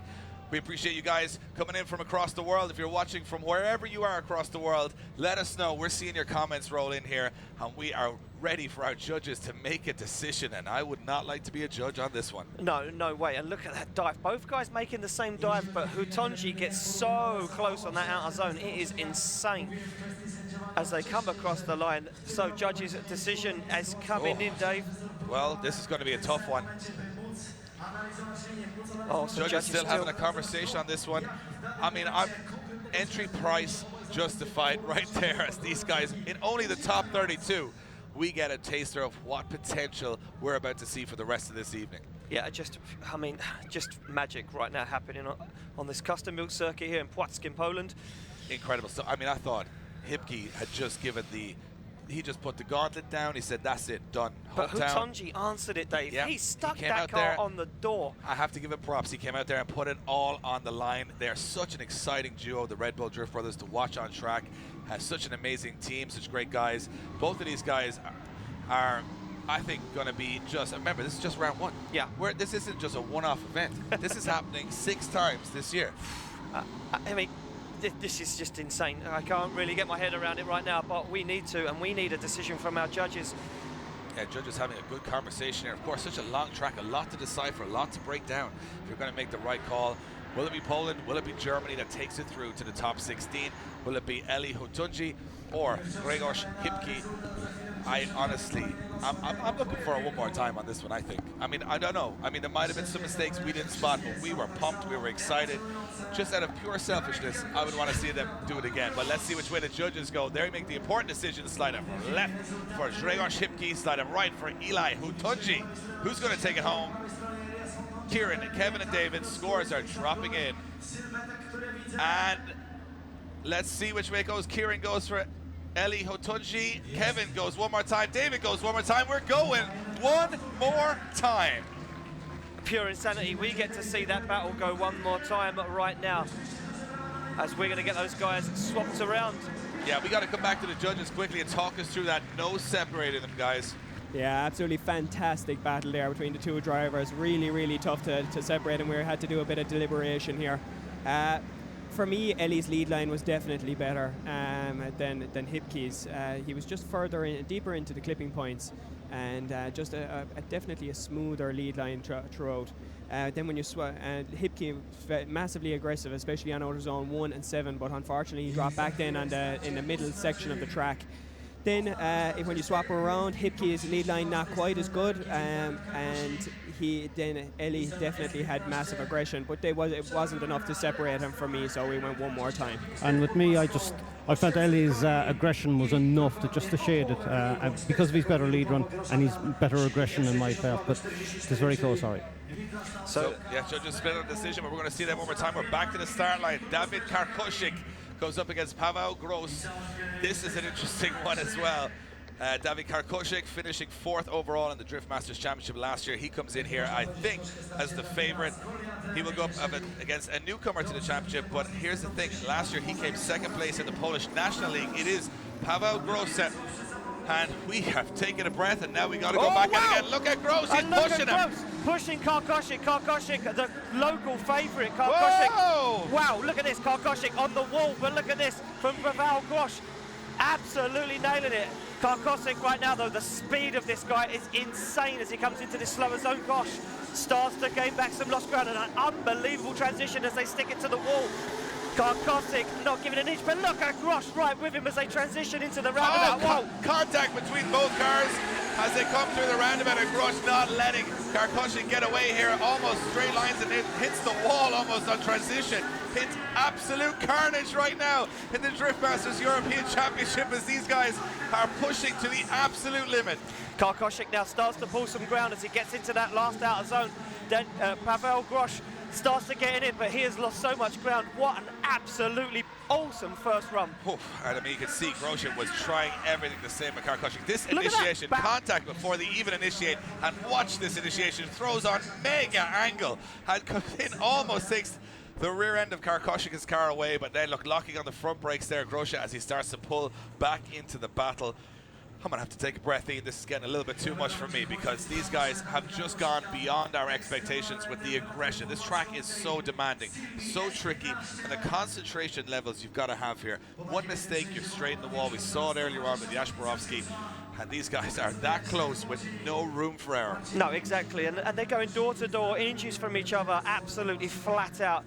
So these guys right now pushing 110%, but you could just see there for you guys on the replay watching at home that David Karkoshik pulls a huge lead coming into that fast outer zone again, and that guy looking like the higher points taker in that half of the battle. Yeah, but of course, Karkoshik going in here as the favorite. He is a former teammate of James Dean and Peter Weinzek. They were Team Budmat last year. He's out on his own this year. Privateer program. He comes in as probably one of the most highest ranked drivers in Poland.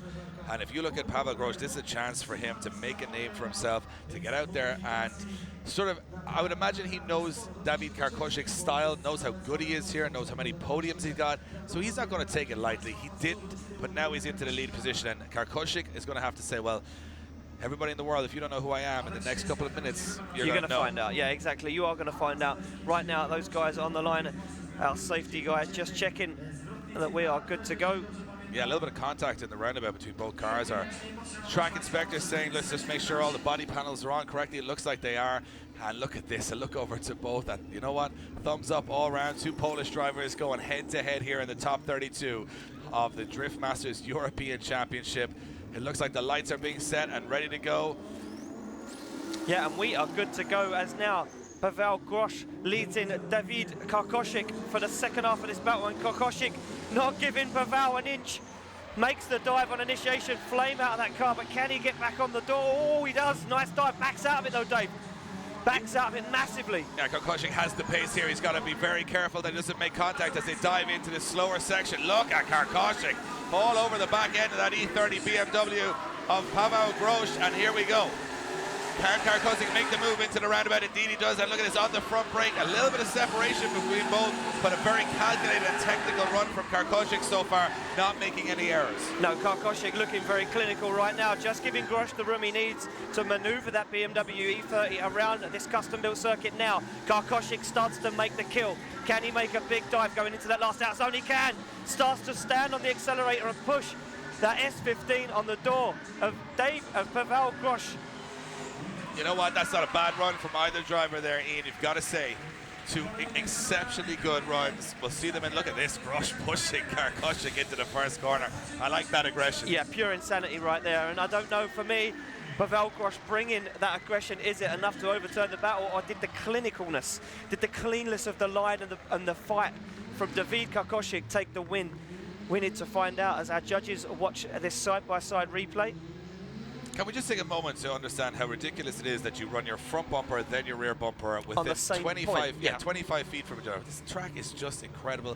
It's something so different than everything else we're doing this year with Drift Masters European Championship. We're going to be at F1 circuits, we're going to be in very fast circuits, and then we're back in stadiums again. So it's not just about having similar tracks and testing these drivers over similar conditions.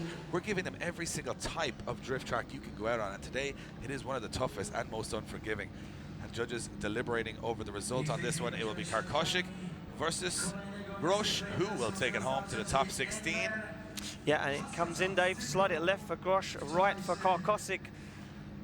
And look at this, Dave. Unanimous. David Karkoshik takes the win and advances through. And how about Paweł Grosz's aggression, though? We need to take it to the judges and have a word with him for that one. Okay, so we saw there quite nice battle from both cars. In the first run, Karkoshik a little bit hit at the wall, so that's meant that he was not that close on one zone. But otherwise, the lead run was really clear. The chase run was not that clear. He also hit a lead car in 180 turn. And when we saw the opposite way, the chase run was really nice. He was pushing his nose every time where there was space. So that's why we choose David Karkoshik. So David Karkoshi getting the call and going through to the top 16. And here's an interesting one. Two guys who know each other from competition in Europe last year. On the left, it is Enver Haskasap. He has looked incredible this weekend, finishing second in qualification. He goes up against Alexander Kantorovski, flying in from Australia to Hungary to map his car and then traveling to Poland. He's had a rough trip to be here, even had a wheel come off in qualifying yesterday. These guys are going to war. Yeah, these two guys are going to push 110%. Like you say, Dave, not a stranger to each other. Wow, look at that. Enver Haskasap off the line very, very quickly. Now Kantorovski is going to play catch-up as Haskasap fires it in. Haskasap not messing around. And a failed initiation. Yeah, I think Kantorovski's got a problem here.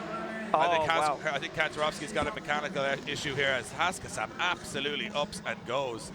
Haskasap, for me, what a transformation over the off-season. He has been practicing night and day. He's running that 2JZ 1,000 horsepower S15. And from sort of qualifying down between, you know, the lower end of the pack last year, he's right up there at the top, and Kantorovski is just following suit at the moment. This is a big 10-0 advantage, I would imagine, to Enver Haskasap. And the thing about Kantorovski's car is, it is an SR 2.2, so a very, very small displacement, but he pushes it to over 700 horsepower, and sometimes, as you see right now, that doesn't always work so well. No, listen, that guy is pushing that SR22 to its absolute limit. As you can hear, Enver Haskasap's car clicking the rev limiter all the way around that final turn and across the line. Yeah, like you say, Dave, listen, for me, Alexander Kantorovski comes into this competition driving a hand grenade, because that is potentially what it is right there, right? Absolutely, but he just did initiate. Looked like he had no power on the run-up. I mean, he's almost, you know, just making up the numbers in this run. And of course, we know Alexander Kantorovski is one of the most aggressive chase drivers in the history of drifting. He has had collisions with drivers all over the world. The Australians are pretty insane when it comes to chase driving, but which is very unusual right now, is Kantorovski is returning back to the start line. Yeah, listen, no more 5-minute rules in this championship anymore. Just a 2-minute counter to get them cars back on the start line. So he's not retiring. I think Kantorovski's just going to take his chance, you know, and say, can I potentially do a run? He's holding back off the line. Now, is he going to abort the run and let Enver Haskasap come? No, he looks like he's ready to go, Dave. Yeah, I mean, there's 1 minute on the clock right now to get this run underway, and for me, it looks like Kantorovski's going to give it a go, but if he's in the lead position and he can't initiate, this is a worrying time for Enver Haskasap. Remember, no 5-minute rules. They have to go as they are. And does Kantorovski have gears, or was there an issue on the first run that he's rectified around? Looks like he's got power right now. Oh, and it shuts down again. Car not running whatsoever there. And yeah, he tries to initiate, but I think that's a done run for and Haskasap just has to chase him around the circuit. You can see here Alexander Kantorovski not initiating whatsoever, and I think that's going to be another 10-0 for against Alexander Kantorovski, meaning Enver Haskasap gets a walk through to the top 16. Yeah, exactly, and such a shame for Alexander Kantorovski. You can hear that car not running at all. They're misfiring terribly. Yeah, as you can see, he's just finishing the run out of more parade lap at this stage than anything else, and Enver Haskasap is going to stop where he is, and Kantorovski will return back around the track. And yeah, you get an automatic result there. I'm imagining it's all going to go for Enver Haskasap as he moves on. Indeed, he does, to the top 16. The judges saying, Kantorovski, well, you didn't do any drifting. And if you're in the European Drift Championship, you need to be drifting. You got to do some drifting. The minimum requirement we have here at Drift Masters European Championship is to do some drifting. It's to do drifting, yeah, exactly. So as you can see, you guys at home watching on the live feed, like Dave says, if you're watching at home and you're enjoying it, smash that like button, smash that share button. Tell us where you're watching from, Dave. We want to know, don't we? We want to know where you are. Where are you watching from? Yeah, we want to know where in the world you guys are, where you're watching from, what do you think of the action so far, what do you think of the track so far, who's your favorite driver, who are you cheering for? Well, is it going to be Sebastian Fontin or is it going to be Andreas Vasiliauskas? This is an interesting one. It's going to be Holland taking on Latvia, and this is going to be interesting. Big horsepower in Andreas Vasiliauskas' car, 800 horsepower, and he has finished second place in the Drift GP Championship last year. Sebastian Fontin knows his opponent well. He battled him all last year in Europe, and the Dutch driver driving a 2JZ E36 with 650 horsepower. Both of these guys looking extremely strong in practice. Yeah, I mean, listen, Sebastian Fontaine for me is Mr. Cool, Mr. Ice Cold. He is so smooth with his driving, it is incredible. And Andreas Vasiliauskas, he's a wrecking ball. He is a wrecking ball. You can tell. No back end on that E92 BMW. This guy pushes 110% every single run. Saying that, though, Sebastian Fontaine's been putting that car on the wall. He's not scared to go 110% either, but he is so smooth, so controlled, so calculated. Could that overturn the aggression from Vasiliauskas? Well, we're about to find out. We're going to get those guys to the line for another battle in our top 32 playoff right now. Okay, here we go. It's Vasiliauskas on the right, Sebastian on left. We're seeing you guys. We're watching your comments to everybody in the UK, to everybody in Finland, everybody in Norway, everybody in Colombia, everybody in the US. Thank you for joining us on this momentous occasion for European drifting, the kickoff of the 2018 Drift Masters European Championship. It is going to be Latvia versus Holland, Vasiliauskas versus Fontaine. We are good to go. This is a grudge match. Let's see who takes victory and takes it to the top 16. Fontaine to lead him in, and look at Vasiliauskas. Big weight transfer, and in on the door he goes. Yeah, on the door he goes to Sebastian Fontaine, locking up that front wheel as Fontaine keeps his foot in it. Vasiliauskas gives Fontaine some room to transition as they now... Oh, big dive from Vasiliauskas. Yeah, Vasiliauskas making the dive into the slower section now. Vasiliauskas doesn't make the dive again. He does get back on the door. Give Fontaine the room he needs. Can he get on the door again as they come through the roundabout? Vasiliauskas giving Fontaine all the room he needs. Vasiliauskas looking very calculated in this battle as Fontaine on that perfect lead line. As the flames shoot around the circuit and the packed grandstand in front of us erupts. Look at this from Vasiliauskas. One more big dive before we finish, and he is right there on Fontaine as they come around that last corner. Great run from two incredible drivers, flying the Dutch and Latvian flags proud. And you know what Sebastian Fontaine said yesterday? There's only one Dutch driver in the competition, but I'm going to make it look like we have a big presence here. Well, that's exactly what he's done. Yeah, listen, this guy's come to fight. He's brought a good team. He's got his program all figured out. And look at this from Sebastian Fontaine. This is exactly what I was saying. This guy is a perfect lead driver. He puts that car on the line, drives so smooth, good transitions. Look, Vasiliauskas, though, he's driving, technically, Dave, I've not seen this from Vasiliauskas before. Very controlled, very calm, making Sebastian Fontaine, put it on the line, lets him get on the line, and then gets on the door again. Well, the one biggest problem drivers have against Andreas Vasiliauskas in the Turbo Systems E92 is he creates a ton of smoke. Yeah. So when you're trying to chase this guy through 11 transitions on a course, I imagine Sebastian Fontaine will know this and say, I'm going to have a tough time here because this guy is going to cloud the track in front of me. I'm going to have to make some dives, and I'm going to have to take some risks. So if I back away too much, he's actually worse off. The closer you are, you can see that tail end start to switch direction. Yep. If you go back too far, especially with Vasiliauskas' speed and aggression, he's going to be in trouble. So he's got to keep as close as possible throughout the run, or he may have a fear of not being able to see where the track is. Fontaine's under pressure here. Vasiliauskas is going to put in the lead run of a life to go into the top 16, and Fontaine's right there. Look at the aggression from these two guys as they come through the gears and hit that weight transfer to that initiation, and Fontaine is right there on the door. Yeah, Fontaine right on the door. Look at this, he knows. Whoa, wheel to wheel as they come through the outer zone. Vasiliauskas now starts to pull away. Fontaine makes another dive. Whoa, look at Fontaine pushing 100%.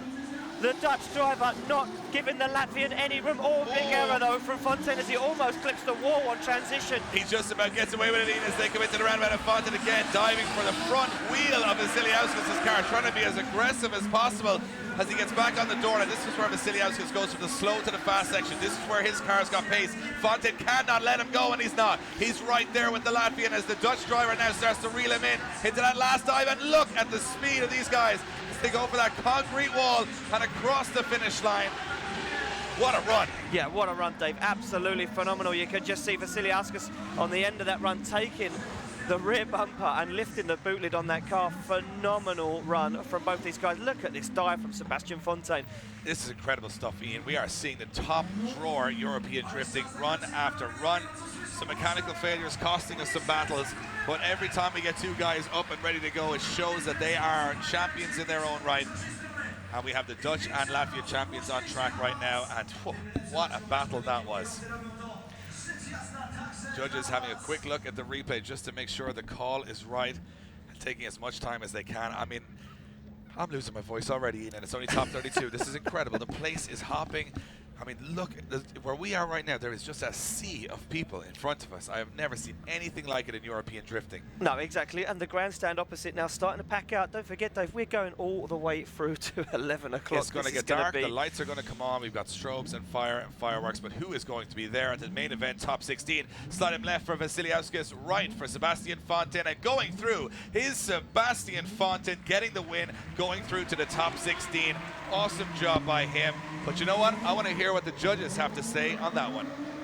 Yeah, thanks, Dave. Absolutely fantastic lead line by Sebastian when he was leading. Vasiliauskas was very, very aggressive, but he was cutting the track slightly to maintain that proximity throughout, especially at outer zone 5 and outer zone 7. Sebastian Fontaine, absolute world-class chasing there, absolutely on Vasiliauskas' door all the way throughout. Even when we noticed that Vasiliauskas was quite slow in parts of the track where he should have been maintaining speed. The only mistake I did see from Sebastian was he fell off a fraction at outer zone 7, but then again Vasiliauskas didn't have a great lead line at that point of the course as well. So overall, Sebastian definitely getting the win from us. There you have it. Kozłowski next up against Nigel Colfer. Ireland versus Poland. And is there a more gangster profile picture in drifting than Peter Kozłowski? I mean, Peter Kozłowski's race suit is just insane. I have never seen a guy turn up to a show with a race suit on, covered in dollar bills. But Peter Kozłowski is the guy rocking it right now, and he sits in that BMW E30 LS powered car. Right next to him, though, the Irishman, European contender. Yeah, won the last round of the Drift Masters Championship last year. He's no stranger to the top spot on the podium, representing Acorn Insurance. Nigel Colfer will lead in Kozłowski, and look at Kozłowski making a huge dive into the first corner. Colfer is under pressure. Yeah, Colfer falling way offline though, Dave. Absolutely nailed his Nigel Colfer, but Kozłowski right now starts to get back on the door. He fell off. A problem with Nigel Colfer's car. Mechanical issue for Nigel Colfer, and he was only saying earlier on to us in an interview that the car has never worked as good, and he has a big problem, and just when it matters, Ian, the car seems to have let him down. Look at this, Dave. This is unnatural of Nigel Colfer right now. You guys know Nigel Colfer for a long time. He's way offline. This isn't the Nigel Colfer we know. He's fell offline, and the car doesn't have the wheel speed like it does before. You can see he starts to try and pedal it, but he is really putting 110% into it right now. Tries to get to the outer zone, nothing. Bam. I think, you know, he might have been trying to downshift there and had an issue with the car as well. Not sure what's happening with Nigel Colfer. And of course, remember, no 5-minute rules here to repair that car. And he has got the clock now down to 1 minute 20 to get back to the start line, and the car not moving, and he's out of the car waving to the crowd. That's not a good sign. No, listen, it looks like to me that mechanical failure has knocked Nigel Colfer out of competition. And such a shame. This guy's been looking on form all weekend. Like you're saying, picking up that brand new livery this year, teaming up with Steve Baggsy Biagioni under SB Motorsport, taking on Acorn Insurance. This guy's coming to Europe this year for a fight, and he looks so good in practice. Yeah, but it's not going to count for much now, as he will be absolutely gutted that he could not continue in the competition. Looked so strong in qualifying, and right now the car stranded on the track with 45 seconds to go. But I imagine with seeing the Budmat truck onto the track means that this car has some failures. I'm not sure what it is. I'm not sure what's happened, but maybe we'll be able to get some word later on of what exactly happened with Nigel Colfer. But it's obviously a very, very bad mechanical issue. They're not even attempting to try and have a look around the car. It's obviously something you cannot fix on track. Yeah, exactly. For me, everyone looking under the back of the car, drive shaft, diff issue. I mean, such a shame. But you know what, that guy looking on form, and definitely look someone to contend with as we look to our next round in Hungary. Yeah, well, you know what, he's still a contender for this championship, but he started in the worst possible way now with losing some championship points. You can see him shrugging his shoulders there, not happy with how things have gone, and it looks like his car is going to be taking all 4 wheels off the ground and onto that truck, and he switches off the car. You can hear that silence, deafening silence across here, as a lot of people, even though, yeah, the big round of applause for Nigel Colfer from the home crowd. He says, what can he do? And a shrug of the shoulders. Listen, yeah, I mean, no one wants to go out to mechanical failure, and such heartbreaking to see at this level of competition. But these guys pushing their cars 110%. Yeah, of course, no 5-minute rule, meaning these guys have to get those 2 runs in the bag and cannot repair anything. They can't take 2 minutes per run. Peter Kozlowski in the car, thumbs up. He's happy. That guy's going in the top 16 in front of his home crowd. To be fair, he threw it in very aggressive there. He was ready to go to fight with Nigel Colfer. Not the way he would have wanted to take the victory, but you know what? When you see someone of Colfer's caliber come up against you, you'll take any look you can get. Yeah, exactly. So we look to our next battle, Dave, and the guy coming up who wowed you yesterday, Torani Kavir. This guy, the 21-year-old Norwegian, he is a future talent, Ian. I think this guy... So it looks like we are hitting 0 on the clock for Nigel Colfer, and I'm sure his car being all 4 wheels off the ground means he is not going back to the start line. And it means that we'll have to make it official and an official judging decision on this one. And look at that, the car just teetering in the air onto the back of the truck. And and there's oil on the floor, so potentially a diff issue maybe. Yeah, confirmation of this will be sliding them all left to Peter Kozłowski. That is a hell of a race suit. That is a $sign race suit, a cigar, and a Crocodile Dundee hat. A Sparko crocodile hat. Sparko crocodile hat, $sign FIA suit. I'm not sure if the cigar is the FIA approved. It's made out of $100 bills, Dave. I would imagine. Yeah. Gangstering it up right now. He's a character. He's definitely a character. But he's also into the top 16. He's eliminated for sure. Nigel Colfer. And Kozłowski will go through to the top 16 as we move it along to our next battle, which will see Tor Arne Kavia, the Norwegian, as you mentioned, go up against Yannis Iglite, the Latvian. And Yannis Iglite is a 4-time Latvian champion. He's a 2-time Baltic champion, and he placed second at Drift All-Stars in previous years. He's also an Eastern European champion. He's won it all. But if you look at Tor Arne Kavia, he's the up-and-comer, 21 years of age. He's had a lot of podiums in a very short career. Yeah, I mean, listen, Torani Kavir has got a lot of podiums in a short amount of time. I see him this morning before the first briefing, before these guys even went out for practice. And I said to him, look, you've got Yannis Iglite as your first battle in top 32. He said, you know what? I'm taking doors. Really? That is exactly Torani Kavir's words. I'm taking doors. I like a confident man. Well, this guy looking strong. And I mean, very, very confident. And confidence goes a long, long way. It does indeed, Ian. And you know what? I didn't know who he was yesterday. I certainly know who he is now, because his qualifying runs, his practice was incredible. Well, he's done exactly what he came to do in this championship, and that's make a name for himself. But a guy who's already got a name for himself is Yannis Iglite. Yeah. He is one of the most accomplished drivers in Europe. He's in the Tri-Ace BMW E46. He is running 800 horsepower and LS1 twin turbo. He goes up against the LS3 600 horsepower of Tor Arne Kavia. So not a lot of difference in grip and horsepower. This is going to be an out-and-out fight. Yeah, it's going to be an out-and-out fight, and we know Tor Arne Kavia is a very, very good driver. We know he's hotly contended this weekend, finished inside the top 10 in qualifying. As they come off the line, what has Yannis Iglite got as he chases down Tor Arne Kavia? And look at Iglite, Dave, straight off the bat. He's diving in here, and Iglite knows he's got to go wide, he's got to go hard into the door, and he is right there on the front race. Look at Kavia, and look at Iglite right there. Will he keep it in the transition? You can bet he will, as he makes a huge dive towards the Norwegian, but the Norwegian is up and fast through that section. Yeah, this is where Tor Arne Kavia now starts to make his ground as he pulls away from Yannis Iglite. Iglite, though, not doing a bad job of keeping up a fight.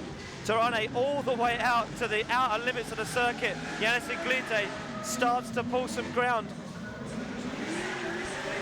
But Tor Arne Kavia is on an absolutely killer line right now. This guy looking on fire. Absolutely incredible stuff from Tor Arne. Look at this, Dave. Tor Arne Kavia now starts to pull ground on Yannis Iglite as he takes him to the wall, and across the line that goes Yannis Iglite and Tor Arne Kavia. I didn't expect it. Didn't expect that kind of pace from Tor Arne. I thought, you know, Yannis Iglite, he's one of the fastest men out there, and he got, you know what, he got some aggression in there, but look at this. That initiation is just so badass. It's just one big wall, and you got to get on the inside, hit that front brake, and get on the door. Incredible stuff. Tor Arne Kavia, though, look how fast he is. He's full throttle in the transition, and then just a couple of dabs of the handbrake, back on it again. Not right out to the wide outer zones that we've seen some of the drivers, but look at this, Yannis trying to get back in the fight. Kavia is a force to be reckoned with right now. Yeah, do you know what? For me, I think Yannis Iglite underestimated the force that Tor Arne Kavia has got, because he gave him some room on the fastest section of the circuit, and that's coming out of this slow bottom circuit. Tor Arne Kavia coming out of that wall run and absolutely stepped on it. Look at this. Look at the ground he pulls. Straight away, you can see Iglite shallow up the angle, tried to make the dive, gets on the foot brake, and by then, Torani Kavia is gone, and he's not shallow. He's on that wide line. He's on the right line. Just want to see. I mean, from now on, I think that Iglite is going to have to just pull out the lead run of a lifetime. But listen, if he hasn't got the pace, Torani Kavia could stick it to the door. And like I said, he said to me earlier on, he is taking doors. Could we see Detroit Tyres car leave with some federal tyre marks on it right now as they come off the line? Yanis is going to have to go faster than he's ever gone before, and Kavia is going to have to get on the door. Let's see what happens. Norway versus Latvia, and look at this. Kavia's right there on the front brake and on the door. That is control of the highest level as Yanis now starts to transition, and Kavia full throttle again. Look at the transition. Millimeters between the cars as they come towards those concrete walls, and Kavia is not letting up. He's got to be careful here. He doesn't make contact with Yanis Iglite's car. Look at the transition again. Almost front wheel to front wheel through the roundabout. Ian, this is insane. Oh, wow. Torani Kavia almost tagging the front of that car in the wall. Small steering correction, but he gets back in it. Absolutely perfect, and a big dive into that slow section now. This is where Torani pulled away from Iglite, but can Iglite get away? He can't. And look at Kavia all the way, wheel to wheel, door to door, as Yanis Iglite and Torani Kavia bring it across the line. Wow. I need a moment, Ian. I need a moment. I thought he was going to throw it away. He went in so aggressive. Right here, look, has to lock all four almost to avoid contact with Iglite as he stays in it. And look how strong he stays in it. Full throttle. Woof, look at that transition. Millimeters on the transition. Perfectly timed, and again he's so close on these transitions. Kavia getting the Polish crowd pumped up. And look at this, Kavia shortcuts the circuit but gains proximity. You know, judges saying if you're on the door, a little bit of line is nothing, but almost makes contact with the wall there and knocks himself out of the battle. But very good driving there from Kavia. I mean, we told you, right? We told you this was going to be a game changer for European drifting, and they doubted us. Oh, they doubted us, Dave. They doubted us for sure, but right now they are bringing it. Look at this. Norway versus Latvia in a football pitch in Poland. It's happening, and it's happening to you guys on live stream all around the world. Let us know you're enjoying it. Hit that like button. Here we go. Yanis Iglite, slide him left, slide him right for Tor Arne Kavia. And there it is, the Norwegian Tor Arne Kavia gets the win. He jumps out of the car on the track. He cannot believe it. He said he was here to make a name for himself, and he is over the moon. Listen, he just took down Yanis Iglite, but we're going to go to our judges because, Dave, that was a hard battle to split. Judges, we go to you. Yeah, in the first run there, Tor ran a really good line, good qualifying line. Yanis, he had good proximity for the first outer zone, but he kind of fell off from there, and from there on it just slowly fell away and eventually ended up with an advantage toward Tor by the time he got to the end. On the second run, you saw there Tor had great proximity the whole way through. He tagged the wall here in front of us, but it didn't really affect him very much. And he maintained that advantage right to the end. So over both runs, Tor for us. You know what? I've come up with a new nickname, Ian. He is no longer Tor Arne Kavia. He is Thor Arne Kavia, because he just put the hammer down on Yanis Iglite there. And here we go. Next up, it is the 14-year-old Conor Shanahan from Ireland going up against Dariusz Fabishak.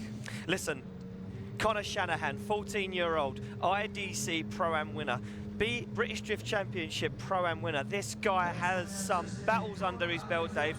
This guy looking strong at just 14 years old. He goes against Dariusz Fabishak, the 37-year-old Pole. And he is in a 3UZ Lexus V8 S15, 630 horsepower, and Shanahan's up and gone here. Fabishak's going to have to try and get into this one. Yeah, Fabishak now playing catch-up, not where you want to be when you're trying to battle Conor Shanahan in that Westlake Tyres Link ECU S13. And look at Conor Shanahan absolutely flying as Fabishak shortcuts the circuit, dust flies off that front wheel. Shanahan almost running the front bumper along the wall. This kid has got so much skill. It is insane. Look at Fabishak, though. He's starting to try and reel it in through the roundabout. He's got to get back into the fight here. He cannot believe how fast this 14-year-old kid is. Yeah, Shanahan on a perfect midline through the slower section. Flames pop up on the start line as Fabishak stands on the foot brake and loses even more ground as Shanahan pedals that car all the way into this outer zone, stands on the accelerator, sticks it to the wall, left foot braking as Conor Shanahan takes it across the line. Dariusz Fabishak looking with no fight. No, not putting up much of a fight there, even though he's been a very accomplished driver all weekend, qualifying into this top 32. Almost half the drivers eliminated off the grid in qualifying. Here's a little bit of a secret for you, though, about Conor Shanahan and the Link Engine Management at Westlake Tire 180. He said to me this morning that before they came to Poland this week, he has a little simulator at home. He's done 1,000 laps of this track on the simulator, and now he does it for real. He puts in a phenomenal run. Of course, they're showing why he qualified 3rd position yesterday, and for Dariusz Fabishak, he has to up his pace here. He's in the lead position as both cars go for their cool-down lap for you guys watching into the stadium, which I'm sure there's not too many on live stream watching in from the stadium, but we can tell you that the atmosphere here is the electric. I have never felt a European audience like this before. Just the energy, the applause, people up out of the seats. What I'm loving is the flags. Everybody representing their country. Everyone behind their nations. And remember, there's also a Nations Cup here. Top 2 drivers from each nation scoring points towards a national cup here at DMEC. So that's going to be something to talk about later in the season as well. As they return to the line, though, Conor Shanahan is going to be in the chase position against Dariusz Fabishak. And Conor has had some collisions, as you can see from the front of his car, in practice from being too aggressive. He's got to watch that, as Fabishak put in some very solid runs in practice also. Let's see what they've got here in the second half of this top 32 battle. At round 1 of the Drift Masters European Championship, Conor Shanahan, the 14-year-old, to chase in Fabian. Oh, and a big dive and no initiation from Shanahan. How did Shanahan avoid impact there? Yeah, Conor Shanahan just shows the skill that this 14-year-old guy has got as he gets wheel to wheel with Fabishak. They transition down, and Conor Shanahan again now starts to put the kill in, gets on the door of Fabishak's S15. And Shanahan is absolutely perfect, mirroring that line of Fabishak in the lead position as they come. Oh, what a spin from Fabishak. Shanahan see it coming and stop that car instantly. Yeah, he knew it was coming, and Conor put on the anchors, and that looks like it's going to be an automatic victory for Conor Shanahan. Watch this on initiation. Look at the reaction. Conor Shanahan on a 4-wheel lockup. But then clutch kicks the car and initiates. And still gets on the door. How? How does that guy do it? Just 14 years old. Insane. He is depressing everybody here this weekend with how good he is at such a young age. Listen, 2 Pro-Am championships under his belt. He is not a guy to be messed with. No, and as I said, Fabishak making his first error. I mean, I've seen him almost flawless all weekend. Yeah. The driver that I was watching to make some big moves here, and a spin into the roundabout means that I think this one's going to be a pretty obvious one. Yeah, so there we go. Judge's decision is in, and we make it official. Left for Fabishak, right for Shanahan, and there you go, unanimous. Conor Shanahan, ladies and gentlemen, getting the win. Conor Shanahan through. Going through to the top 16 as one of the Shanahan brothers. We have both on the grid. Remember, we also have the Hotunji brothers, the Red Bull Drift brothers, also on the grid, and one of them has gone through as well. So of all these brothers, there's 2 sets of brothers in the top 32. We have got one half. And you know what? They're the younger ones. Yeah, exactly. The 2 younger brothers of the Red Bull Drift brothers and the Shanahan brothers are both into the top. So that's putting some pressure on Joe Hotunji, and it's putting some pressure on Jack Shanahan later on. Let's see what's up next. It is Steve Biagioni representing Westlake and Monster Energy going up against Pavel Korbalinski. Yeah, Pavel Korbalinski driving that BMW 1M2 JZ 815 horsepower. This guy has been a force to be reckoned with right now. But Bagsy, the Englishman, S13 LS3, Passwell Performance LS3 under the bonnet, not looking good, Dave. Few contacts with the wall. Had a big crash in practice. Big crash in practice. The team jammed, got that car back together. He got out and got some practice, but Bagsy not looking on form right now as he tries to take down a man who looks unstoppable. Yeah, we were walking through the pits earlier on, and it was Conor Shanahan's dad, John Shanahan, hammering Bagsy's car straight to get it back out for this battle. And he goes up against a very formidable opponent from Poland in Paweł Korbalinski. He is in a 815 horsepower 2JZ powered BMW 1 Series. He is the pride of Poland right now against the pride of the UK, who will take it through to the top 16. Green light says go. It will be Bagsy to lead in. Korbalinski into the first corner here. Yeah, look at this. Korbalinski not giving Bagsy an inch. He knows Bagsy's a world-class driver as Korbalinski gets on the door, dials on the angle to avoid contact, and he's right with him. Bagsy left for braking, but Korbalinski gluing that BMW 1M on the door. Bagsy on the fast transition. Korbalinski, though, stays with him and gives Bagsy all the room he needs to manoeuvre, Dave. Bagsy looking good though, taking that car out to the edge of the walls, and Korbalinski dropping off a little bit after an incredible first corner. Bagsy coming in on absolute massive angle into the roundabout, but Korbalinski is right there. The Polish driver not letting Bagsy get away in a snappy transition, sees him back onto the door again, and he is in the fight as he takes it to the UK driver. And look at this, Korpelinski running the rear quarter of Bagsy's car, but losing some ground, having to put on the front brake. And can Bagsy pull a gap? Korpelinski not letting the UK driver get away. That is some aggressive stuff from both of these very talented Europeans. And Bagsy smashes the wall over the finish line and says, that's the exclamation point. Yeah, I mean, listen, Bagsy absolutely nailed that lead run, though, put in a perfect lead line. But Korpelinski, for me, just proving the aggressor, sticking that car on the door and sticking that 1M on the side of that S13 in positions on the circuit, Dave. We haven't seen anyone else do it. Look at this precision from Korpelinski right there as he gives Bagsy all the room, drops the back end of that BMW into the outer zone.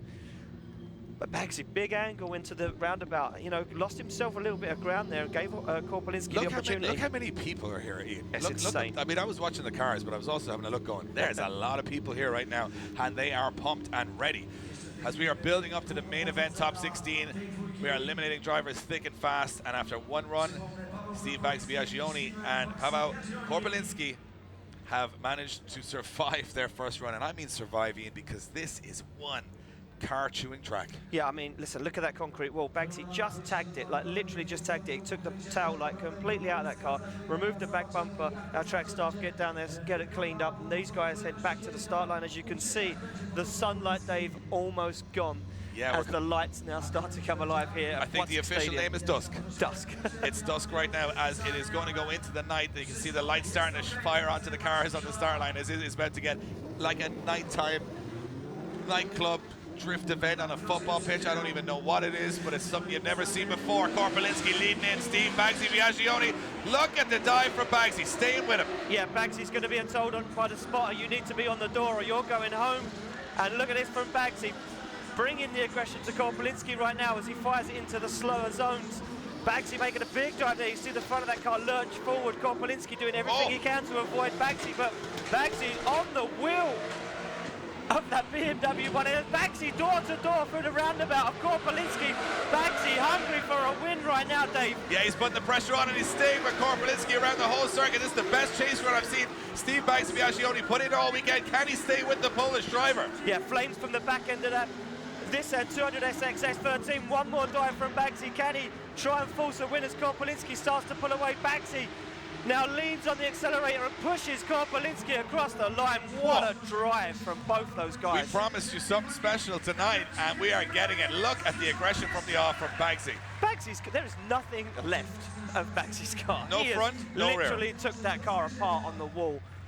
That's the whole back end ruined, the whole front end ruined. Yeah, listen. He's still pushing towards those walls. But Korpelinski, look at that lead line. Absolutely sensational as he comes around that corner. We are seeing the best of the best right now. Listen, you know, these guys are not going down. Poland versus England right there, and that was a battle from both those guys as we await for our judges' decision to come in. You can see both drivers looking up at the big screens here, watching that run as it's replayed to you guys on the live stream at home, and all in attendance here in Płocku, Poland, just trying to figure out for themselves which way are the judges going to go. Exactly, and look at this, Bagsy on the final turn as we watch the replay, squeezes the accelerator, Korpelinski on a perfect line, Bagsy just tucks up on the door on the perfect opportunity. You know what, that Korpelinski is incredibly impressive. Yeah, incredibly impressive. So, we await our judges discussing this one, Dave. Can't split them at the moment. No, and look, I mean, there is thousands in attendance here today. The vibe, the passion that these guys and fans have for this sport in Poland here is just second to none. We start here, and what a fitting place to start this amazing new championship. Here, where it's all started for the likes of Peter Wiańczek and the likes of Paweł Korpelinski. Their hometown heroes are up against it this weekend with the best of Europe traveling. And judges having a decision on. You can see Bagsy looking up towards the judges. Looks like the results are in. Slide him left for Korpelinski, slide him right for Steve Biaggioni. Who's going to take it home? David says one more time.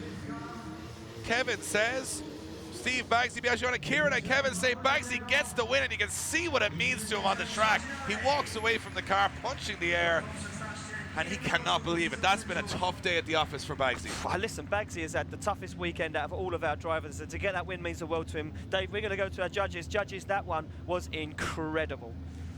Yeah, you said it, Ian. Absolutely incredible driving there. For me, it really all comes down to Bagsy's sheer aggression on his chase run. So both lead lines very similar, but making slight mistakes, especially in outer zone 1 where they weren't really on the qualifying line. but Bagsy just applied the pressure where he needed to and kept that pressure on for the entire track. Only thing that I could have marked Bagsy down on was that just on the back straight coming into outer zone 7, he did lose a little bit of proximity, but he seemed to reel Pavel back in without sacrificing line too much for the just coming over the finish line. Overall, quite a close battle, but Bagsy just nipping it for me. You can see them putting half of Bagsy's car back in, but here's another huge battle. It is going to be Jack Shanahan, the current Irish drift champion, to go up against Maciek Jarkiewicz from Poland. Yep, Maciek drifting since 2010. Shanahan coming in here, I think, as the favorite. Two-time UK champion, one-time Irish champion. He began his career at 13 years of age in Europe, and right here in Poland, in an arena just across the road from here. He returns back 5 years later with a very accomplished team behind him, but he goes up against a very, very fitting opponent in Maciek Jarkiewicz from Poland. Jarkiewicz now chasing in Shanahan into the first corner and giving him a bit of room. Yeah, big separation, Dave, as Jack Shanahan fires that car in. Jarkiewicz really needs to get in it if he's going to try and beat the youngster from Ireland, as Jack Shanahan looks unstoppable right now. And Jarkiewicz trying to rein him in, trying to gain back some lost ground. This is the place to do it. This slower section is where you can try and rein in that ground. That's big, straight and offline there for Jarkiewicz. Jarkiewicz looks like he's panicking. Yeah, you can hear the V8 echo around this arena from Jarkiewicz's car, but he's just not getting in the fight with Shanahan here. And Shanahan on those Tri-Ace tires starts to put some distance, and right now, not much fight from Jarkiewicz. Look at rip from Shanahan's car. This is insanity, Dave. Stands on the accelerator and pulls 4 car lengths as he takes it home. Yeah, and I mean, I did not expect that kind of distance between both of these guys on that first run. No, exactly. The biggest problem now for Shanahan is, can he chase the slower car? We know Jarkiewicz has got the slower car. Can Jack Shanahan tame the beast? Well, it's also got to be noted that Jarkiewicz, moving from his regular car, the Toyota Supra, with mechanical issues, having to move to the 180 SX with this V8 setup, not his first choice car. He's in his spare car, so we would forgive him for not being on top form because, again, not his first choice of both cars. Listen, it makes me laugh, Dave. The level of competition. These guys turned up with 2 cars. Not 1 car, 2 cars. These guys come in for a fight. Yep. Some of these guys have more cars than I have shoes in, and that is a fact. So as we see a replay, judges just going over a replay of Jack Shanahan and Jarkiewicz. You know what? It looks like Jack Shanahan just puts the pace down, and Jarkiewicz not having Jarkiewicz not just having any sort of proximity, just gets around, not making mistakes, but at the same time not impressing the judges, not giving the fight to Shanahan. And now Shanahan's in the chase position. He'll be told on the radio, "Hey, Jack, you pulled a couple of car lengths. You put this on his door. You're going to take this one to the top 16." Exactly. Jarkiewicz's guys are going to be saying, "You got to put in the lead run of your life to take this kid down." Exactly right now, so they are on the line. They get the green light, they are good to go. It is Maciek Jarkiewicz to lead in Jack Shanahan. And look at this, Shanahan giving Jarkiewicz some room. Initiates nice and fast. Jarkiewicz way offline though, Dave, and you can see Jack Shanahan gluing into the door. Backs out of it ever so slightly. He knows that Jarkiewicz now has got the slower car.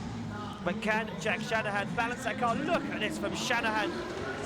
Almost straightens, but big clutch kick for Shanahan. Shanahan just about squeezes through the gap there as he now stays on the front brake behind Jarkiewicz. He's actually braking around the circuit and leaving Jarkiewicz some room in the roundabout. Now getting back into the fight again as Jarkiewicz takes a nice outer line here from Jarkiewicz as he's starting to clean up on those outer clipping zones as Jack Shanahan falls back a little bit. Yeah, Shanahan just giving Jarkiewicz some room. I can tell you now, Dave, this is where Shanahan's going to make the dive, and he is going to ride the door. Maciek Jarkiewicz's S13 all the way around this outer zone. Starts to get into it, but Jarkiewicz way offline, doesn't give Shanahan the opportunity to get on the door. No, and of course, judges saying you must be on the outer zone there, right to the edge of the wall, and Jarkiewicz staying very close to the inner point of the track, which not giving Jack a whole lot of room. But you know what, for a second car and appearance, a backup car essentially, does a nice job around here. And of course, this is a track where if you're not comfortable, you could die. Yeah, because this is everything is just a wall and there's no runoff. And if you make any errors, that's the car, that's the chassis leg, that's huge. I mean, we can have cars that are never going to be put back together again here if you make a big mistake. So we saw that last year, but this year you can tell that rise of 20 nationalities has made things quite interesting.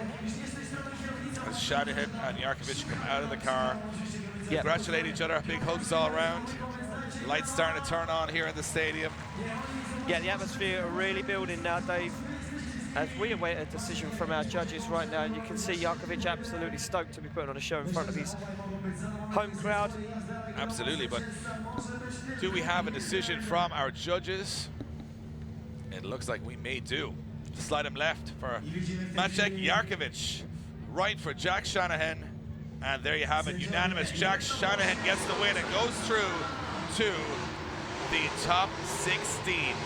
No real need to go to our judges there. I think a pretty obvious one. No proximity on one run and lots on the other. I think even amateurs like us, Ian, can see exactly why that's happened. Exactly, but we move it along, Dave. Our last and final battle in top 32 is ready to get underway. It will be Joe Hutanji to take on Max Heinrich.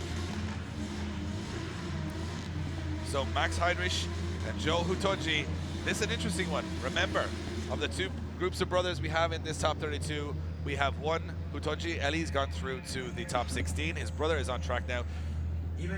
Oh, my mistake. He's in it one more time between Elie Hutanji and... So we will see this battle of Joe Hutanji and Max Heinrich, and then we will go to that one more time battle after. One more time is going to be run at the end of all the brackets. But this is an all-German affair right now, as Max Heinrich, the 26-year-old German, 700 horsepower 2JZ, goes up against the LSX crate motor of one of the Red Bull Drift brothers, Joe Hutanji, the current and reigning champion of King of Europe. This is an interesting one we've been looking forward to ever since this bracket was announced. Yeah, and they're off the line. The two Germans go to battle as they come past the roundabout. A big clutch kick from Hutanji as he fires it in, but look at this, Max Heinrich not afraid of that Red Bull V8 pickup. A little wobble. Oh, look at Heinrich! Almost takes the back end off Hutanji's car and stays in it. Wow, Heinrich, how did he stay out of that one? Heinrich now starts to fall back, shaken a little bit from that transition as Joe Hutanji, almost falls off circuit. Max Heinrich stays in it, but not the cleanest lead line to be chasing right now. No, a couple of mistakes from Joe Hutanji there. As he said, he's having power steering issues all weekend with this car. Cannot get it to work right. He's battling through those now and in the lead position. Can Heinrich make a massive dive into that last corner? It looks like he is just a little bit out of touch at the moment, but now starting to dial it in. The pride of German drifting on circuit here in Poland at the Drift Masters European Championship. Very impressive stuff, and that transition from Max Heinrich, well, that's 1 in a million. I mean, that's just crazy. How he balanced that car was just unbelievable. You can see Joe Hutanji not on the best line. He starts to get on that wide outer zone later on in the run, but you can see Max Heinrich, the gap between those two cars on transition was unbelievable. As they come around the slower section of the track, you can look at this big error from Joe Hutanji. It almost falls off circuit. It looks like the steering just locks, and he's struggling. I mean, that is a power steering issue. We said, we've watched him, trawl the pits looking for parts for that power steering system, and he said the car has just been fighting him all weekend. Did testing, did some practice, and then boom, boom, boom, problem after problem. Max Heinrich not having as many problems, but I'm not too sure which way the judges will call that. I mean, for me, it was very strong from both competitors. Yeah, very, very good. Like I say, few errors from Joe Hutanji, but you know what? This one's going to go into it. If you're watching in from Germany, let us know. Hit the like button if you're watching from Germany. And these, of course, are the your guys, yeah. Are your dudes on track right now, doing you proud for sure. As Max Heinrich leads in Joe Hutanji.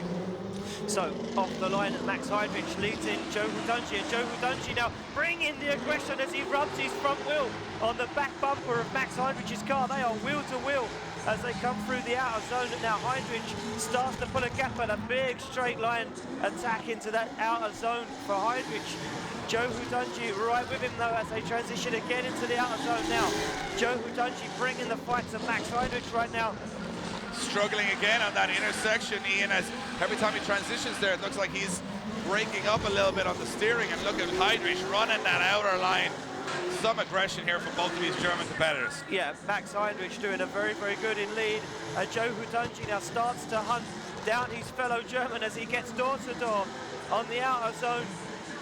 Max Heinrich takes it to the wall. Joe Hutanji goes wheel to wheel across the line. Incredible stuff from Joe Hutanji and Max Heinrich.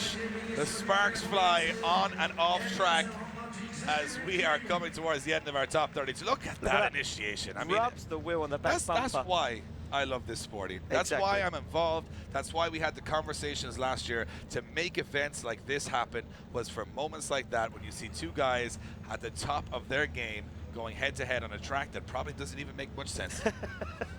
Incredible stuff. And watch this again. Joe having some trouble. Look, a little bobble there, just trying to get his lock-to-lock transition. Stressful times for the team of the Red Bull Drift Brothers to keep those cars going. And you can see Max Heidrich straight over to Joe Hotunji to say, hey man, regardless of which way it goes, we've just flown that German flag high today.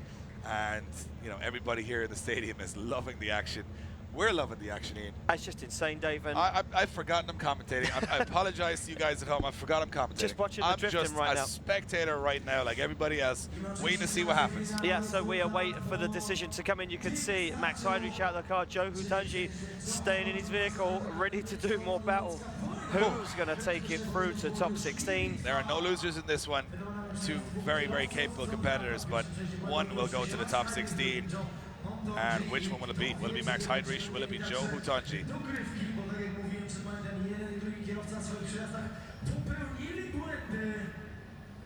Scores look like they are dropping in from our judges. You can see this guy's loving it. This guy's been loving it That's all weekend. How inside, I mean on the outside, but that's inside how I feel. Here we go. Side left from Max Heidrich.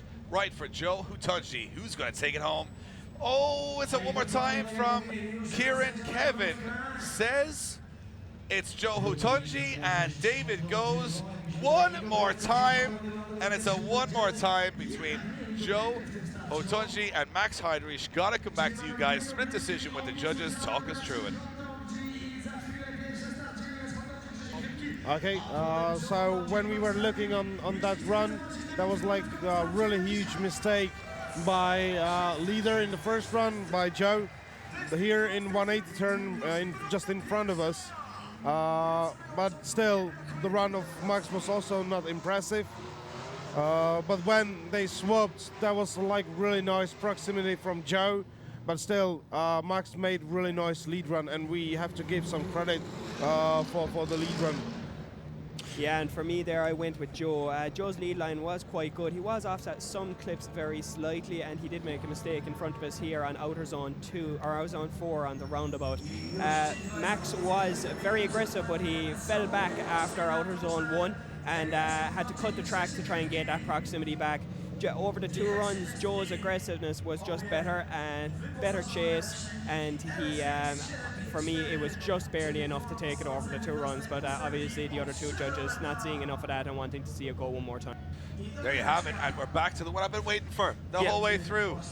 Eli Hotunji, Grzegorz Hipki. They put on the show stealer earlier on. We're going to see it again. Yeah, we're going to see it again, Dave. 2 E30 BMWs, 2 LSX 454 V8s under the bonnet. 2 guys finishing second in both their championships. These guys want blood, and they want to make it through to that top 16. Pack grid, they're off the line. If you're at home right now, take a breath, because here we go. Eli Hotunji to lead in. Grzegorz Hipki, wow! And it's war from the off. Yeah, look at this. Hipki wheel to wheel with Hotunji, fighting that car backwards and forwards as he pushes Eli Hotunji through the outer zone. Hotunji transitions, but the local man Hipki is looking for blood right now as he starts to make a dive again into this outer zone. Look at the proximity from Hipki as they come into the roundabout, and he almost touches door on wheel, and a little bit of contact as they come through. Hipki, the Polish driver, saying, this is my yard, this is my championship, and you ain't where you are last year anymore. And look at this as Hipki starts to make that transition again. I expect one more big dive here. Onto the front brake he goes. No, full throttle onto Eli Hotunji's door. Man, I can't even watch this anymore. It's just insane. Unbelievable, Dave. Absolutely unbelievable right there as we look at a replay. You know what? If you're at home right now and you're loving this, hit that like button, hit that share button. We want to see you pop up on our screen.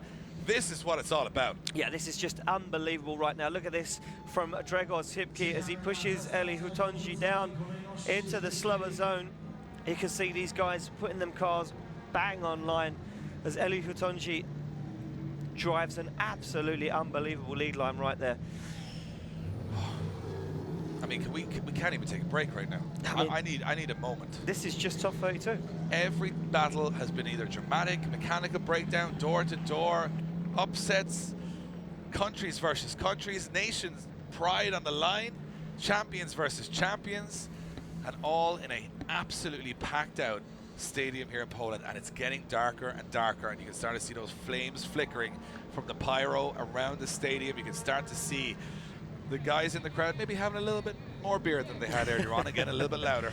Yeah, drinks are flowing right now in Płocku as these guys are getting hyped. If you haven't booked a ticket to one of these events this year right now and you're in Europe, just what's wrong with you? What's wrong with you? Book it, get it done, come feel this atmosphere. It is electric. Right now we go to the second half of the battle between Grzegorz Hipki, the Polish driver, and the thumbs up this time around between these guys. They've had plenty of time to have a conversation behind the curtain, but Eli Hotunji will now be asked the question, are you good enough? Can you chase down the Polish driver? Let's see what happens. Yep, as Grzegorz Hipki now fires that car and Eli Hotunji needs to stick it to the wheel, but he doesn't. He hasn't got the pace this time, Dave. He falls back as Hipki starts to pull some ground.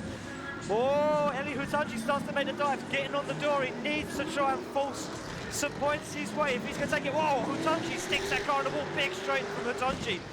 They come into the roundabout, and Hotunji starts to pick up some lost ground. He's got to put it all on the line here now, Ian. He's lost a couple of points there, and he's chasing Hipki, and he's got to make it happen right now. He's cutting across the track. He's got to get back on the door on this last dive, or this one's over. Here comes the risk reward from Eli Hotunji. Will he get it done? No. Hipki looks like he's pulling away here. Yeah, Hipki, the local guy, looks like he wants to win too much to let it go as they bring it over the line. The crowd are on their feet, Dave. They erupt in a round of applause as the local man, Grzegorz Hipki, looks dominant from the off.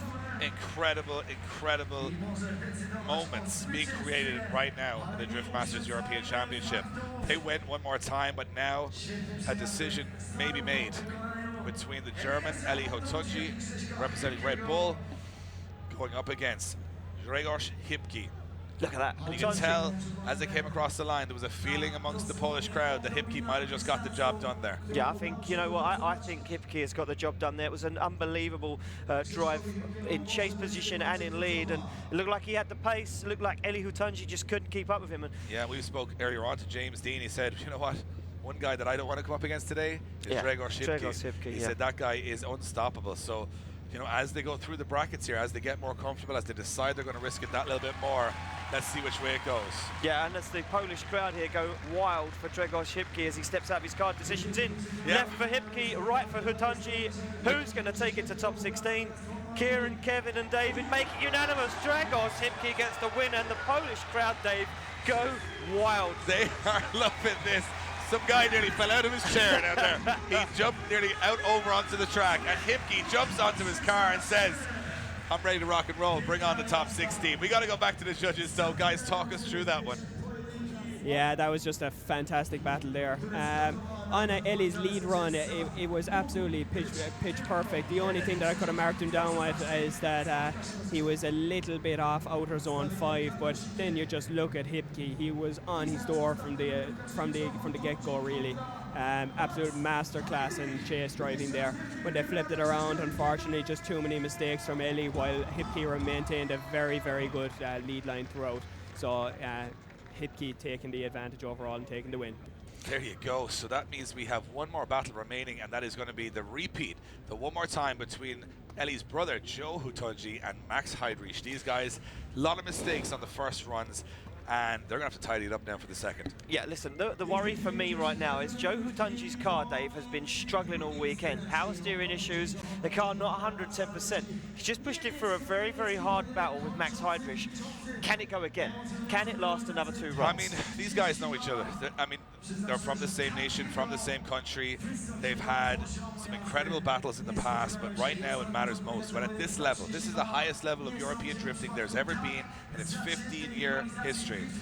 It's just been one of those incredible moments for us, and we are so grateful to be part of history, so grateful to be part of this incredible event, sitting here, just taking it all in. I mean, we sat here, Ian. We've done a lot of drift events together. We sat here before we went live and looked out and said, is this really happening? Yeah, I mean, I said it yesterday. I said it was an honour, and it is, Dave. It is a true honour to be here. This crowd in Płocku in Poland is phenomenal. The venue, the setting, the you know, the level that these guys at Drift Masters European Championship has put into this is just unbelievable. Can we get a shot of the grandstand that we're above? Can we get a shot of where we're commentating this from? Because it is just ram-packed. Yeah, it is. I mean, I've never seen so many people at an international event, and it's just a packed grandstand. The vibe is good. These guys are on their feet cheering. If you're watching it at home, that's where we are. I don't know if you can see us. We're probably behind some tinted glass, but that's us right in the middle at the top. Look how many people are below us, and they're shaking the building right now. Yeah, these guys are stamping their feet, clapping their hands, and they're loving it. You know, they're absolutely ecstatic. And like I say, Dave, again, I'll say it again, I am absolutely blown away, and I am honoured to be given this opportunity to be part of this event for the next 6 rounds. You know what? And not only the people here, Ian, we want you guys at home to start getting interactive. We want you guys, if you're watching it, let us know where you're watching from. Hit the like button. We want you to share it out. Share it. Bottom of the screen, you'll see a share button. Press it. That's all we're asking. You get all this entertainment for free, and all we want is a favor. We don't have to do it. We just want a favor. Hit that share button at the bottom of the screen, put it on your own Facebook social profiles, and say, hey, check this out. It's going down in Poland right now at the Drift Masters European Championship. And hit us with some likes if you're liking the show. We want to see them rolling in on our screen, because that's what we're watching, what you guys are watching. Let us know where you're watching from. Hitting the like button, hitting the share button. Let's get this spread out across the world as we await the one more time battle between Max Heidrich and Joe Hutunji. Yep, so as we can see, Max Heidrich is on the line, ready to rock and roll. Our cheerleaders bring out the boards. This, Dave, is the last battle of top 32. It will be Max Heidrich to take on Eli Hutunji for the last step inside top 16. And then it's on. Top 16 main event, it is on. Yeah, these guys have had a battle under their belts. They're hungry for it. They're off the line. Max Heidrich chases down Eli Hutunji. What have these guys got? As Hutunji fires it in, and Heidrich. Joe Hutunji now in the lead position. Look at Heidrich on the front break though, trying to stay in the fight. This is where he made mistakes the last time. Here comes another big dive into that corner. Yeah, Joe Hutunji now starts to get in it as Max Heidrich doesn't look as strong as he did before, Dave. Giving Hutunji some room this time. And look at Hutunji, will he have those steering issues again? This is a little cleaner this time. Yeah, it's smarter from Hutunji. Seems to have got over them gremlins. He knows he needs to put in a smooth, fast lead run, and Heidrich now starts to pull back some of that lost ground, makes a dive into that slow section, but look at this. Hutunji stands on the accelerator, 700 horsepower, starts to pull away with those Falcon tyres, and look at this as Hutunji brings it home. Yeah, Heidrich putting in a fight there, but just falling back a little bit towards the end. Doesn't seem all the way in it, Dave. No. Look at this. It's from the initiation. I think Max Heidrich gives Hutunji a little bit too much room. Initiates, doesn't get in it nice. Stays with him there, but look at this. This is where he starts to pull away. He's left foot braking, and he realises then he's starting to lose some ground. Yeah, fair play to Joe Hutunji, who's just fluid through that course. Not perfect. Look at that, kind of a little bit straight here. Now the lead run not perfect there. I think the judges will be picking up on that. It's fluid, but it's not right out to those outer zones. But he does correct that big steering issue we had in the first half of this, or the first battle they had before the one more time. And it looks like Max Heidrich, though, he just doesn't pour on the aggression that we're used to seeing from Max as much. And then as we switch them around now, it's going to be very interesting. Yeah, a couple of good dives from Max Heidrich, but when you get into this outer zone on the last turn, left foot braking. Hey, guess what, Ian? Guess what? Go on. I think Joe Hutunji is going to drive into the Max. Oh, wow. That's poor. I get one a day. You get one a day, and you've just used it up on that. Yeah, it's done. Never again. Here we go. Back to the start line we go. It is going to be Joe Hutunji, part of the Red Bull Trim Brothers, representing Red Bull, to take on the Parts 33 car of Max Heidrich, representing Durst. And look at this. Joe Hutunji coming in very hard, and he holds it. Wow, almost contact as Joe Hutunji sticks it to the door of Max Heidrich's S13. This is insane. Max Heidrich now fires that car into the outer zone. Hutunji gives him some room, but Hutunji, oh wow, gets himself in the wrong part of the circuit, Dave. I'm not too sure. I think that might have been a shutdown from Max Heidrich. I'm not sure. It looked like his car wobbled or something bounced on the car as he came into that corner. I missed that. I completely missed it. All I see was Hutunji just getting a little bit caught up. Look at this. Heidrich stays in it. Hutunji sticks it to the door and starts to pedal that car. But Heidrich Does that car wobble, just as Dave says? Hutanji starts to make a big dive now. Oh, yeah, you're right. Dave was right. That car wobbled. Never wrong, Ian. Never wrong. I just normally it's me spotting those. Yeah, normally it's you. You're the technical guy. But I saw it just hop up a little bit. Something looked like it was loose, or a wheel or something, steering or something. And it looks dead on the circuit right now. The car is not moving on the circuit, so I'm not too sure what's happened. I know Joe Hutanji goes to the finish line. Let's see what happened here. Was it a contact from both cars? It's very, very strange. Look at the aggression from Joe Hutanji. Yeah, I'm all about that. And he holds it, so watch this. Just watch Max Heidrich's car here as it transitions. It looks like something just strange happens. Camera switch, it just kind of hops up. And then all of a sudden... Yeah, you're right. It just a little wobble in the car and then bam. Yeah, there was not much pace there. Maybe a downshift issue? I'm not sure. Looked like Hutanji maybe had nowhere to go. I'm not sure, but... Oh, he's looking under the bonnet from out... So from where me and David sit in our view, we can see out the big glass tinted windows of front of our tower. We can see Max Heinrich. He's looking under the bonnet, maybe a mechanical failure. And Joe Hutanji giving the thumbs up, waving to the crowd. He goes over to Max Heidrich here now. I think this is going to be a... Listen, these two guys know each other from old, two Germans, and both of these guys showing respect. Big hug. Yeah, I think Max is shaking his head. That means I think it is a mechanical failure. I mean, I'm just judging by the body language here, but he had to Joe bonnet up. Hutanji, 2 fists up in the air, but we need to make it official, Dave. Yeah, let's see what happens here as the scores drop in. And slide him left for Max Heidrich, right for Joe Hutanji. It's the last battle in the top 32, and there you have it. Judges going for Joe Hutanji getting the win and going through to our top 16. For you guys at home, well, here's how it's going to play out. We're going to take a short, and it's only a short 5-10 minute break, 5 minute really. Yeah. We're going to grab a drink of water. Yeah. Take a moment.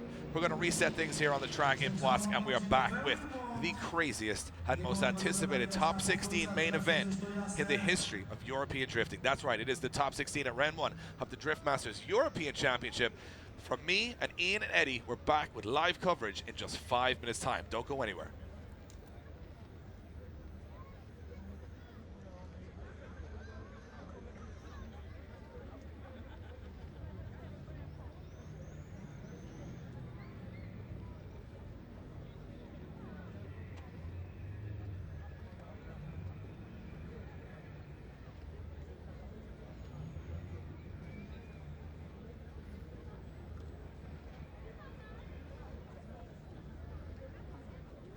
I za chwilę rozpoczniemy prezentację top 16, czyli najlepszej 16. Ja być może nie będę w tej chwili jeszcze uprzedzał faktów, więc nie będę podawał wam, kto tam się znalazł, ale jeżeli na bieżąco nas obserwujecie i gdzieś tam sobie notujecie, to z całą pewnością dobrze i już wiecie, kogo w akcji zobaczymy.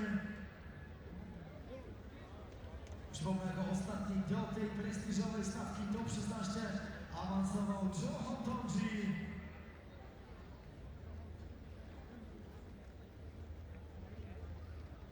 Jednakże z informacji, które otrzymałem, przemowa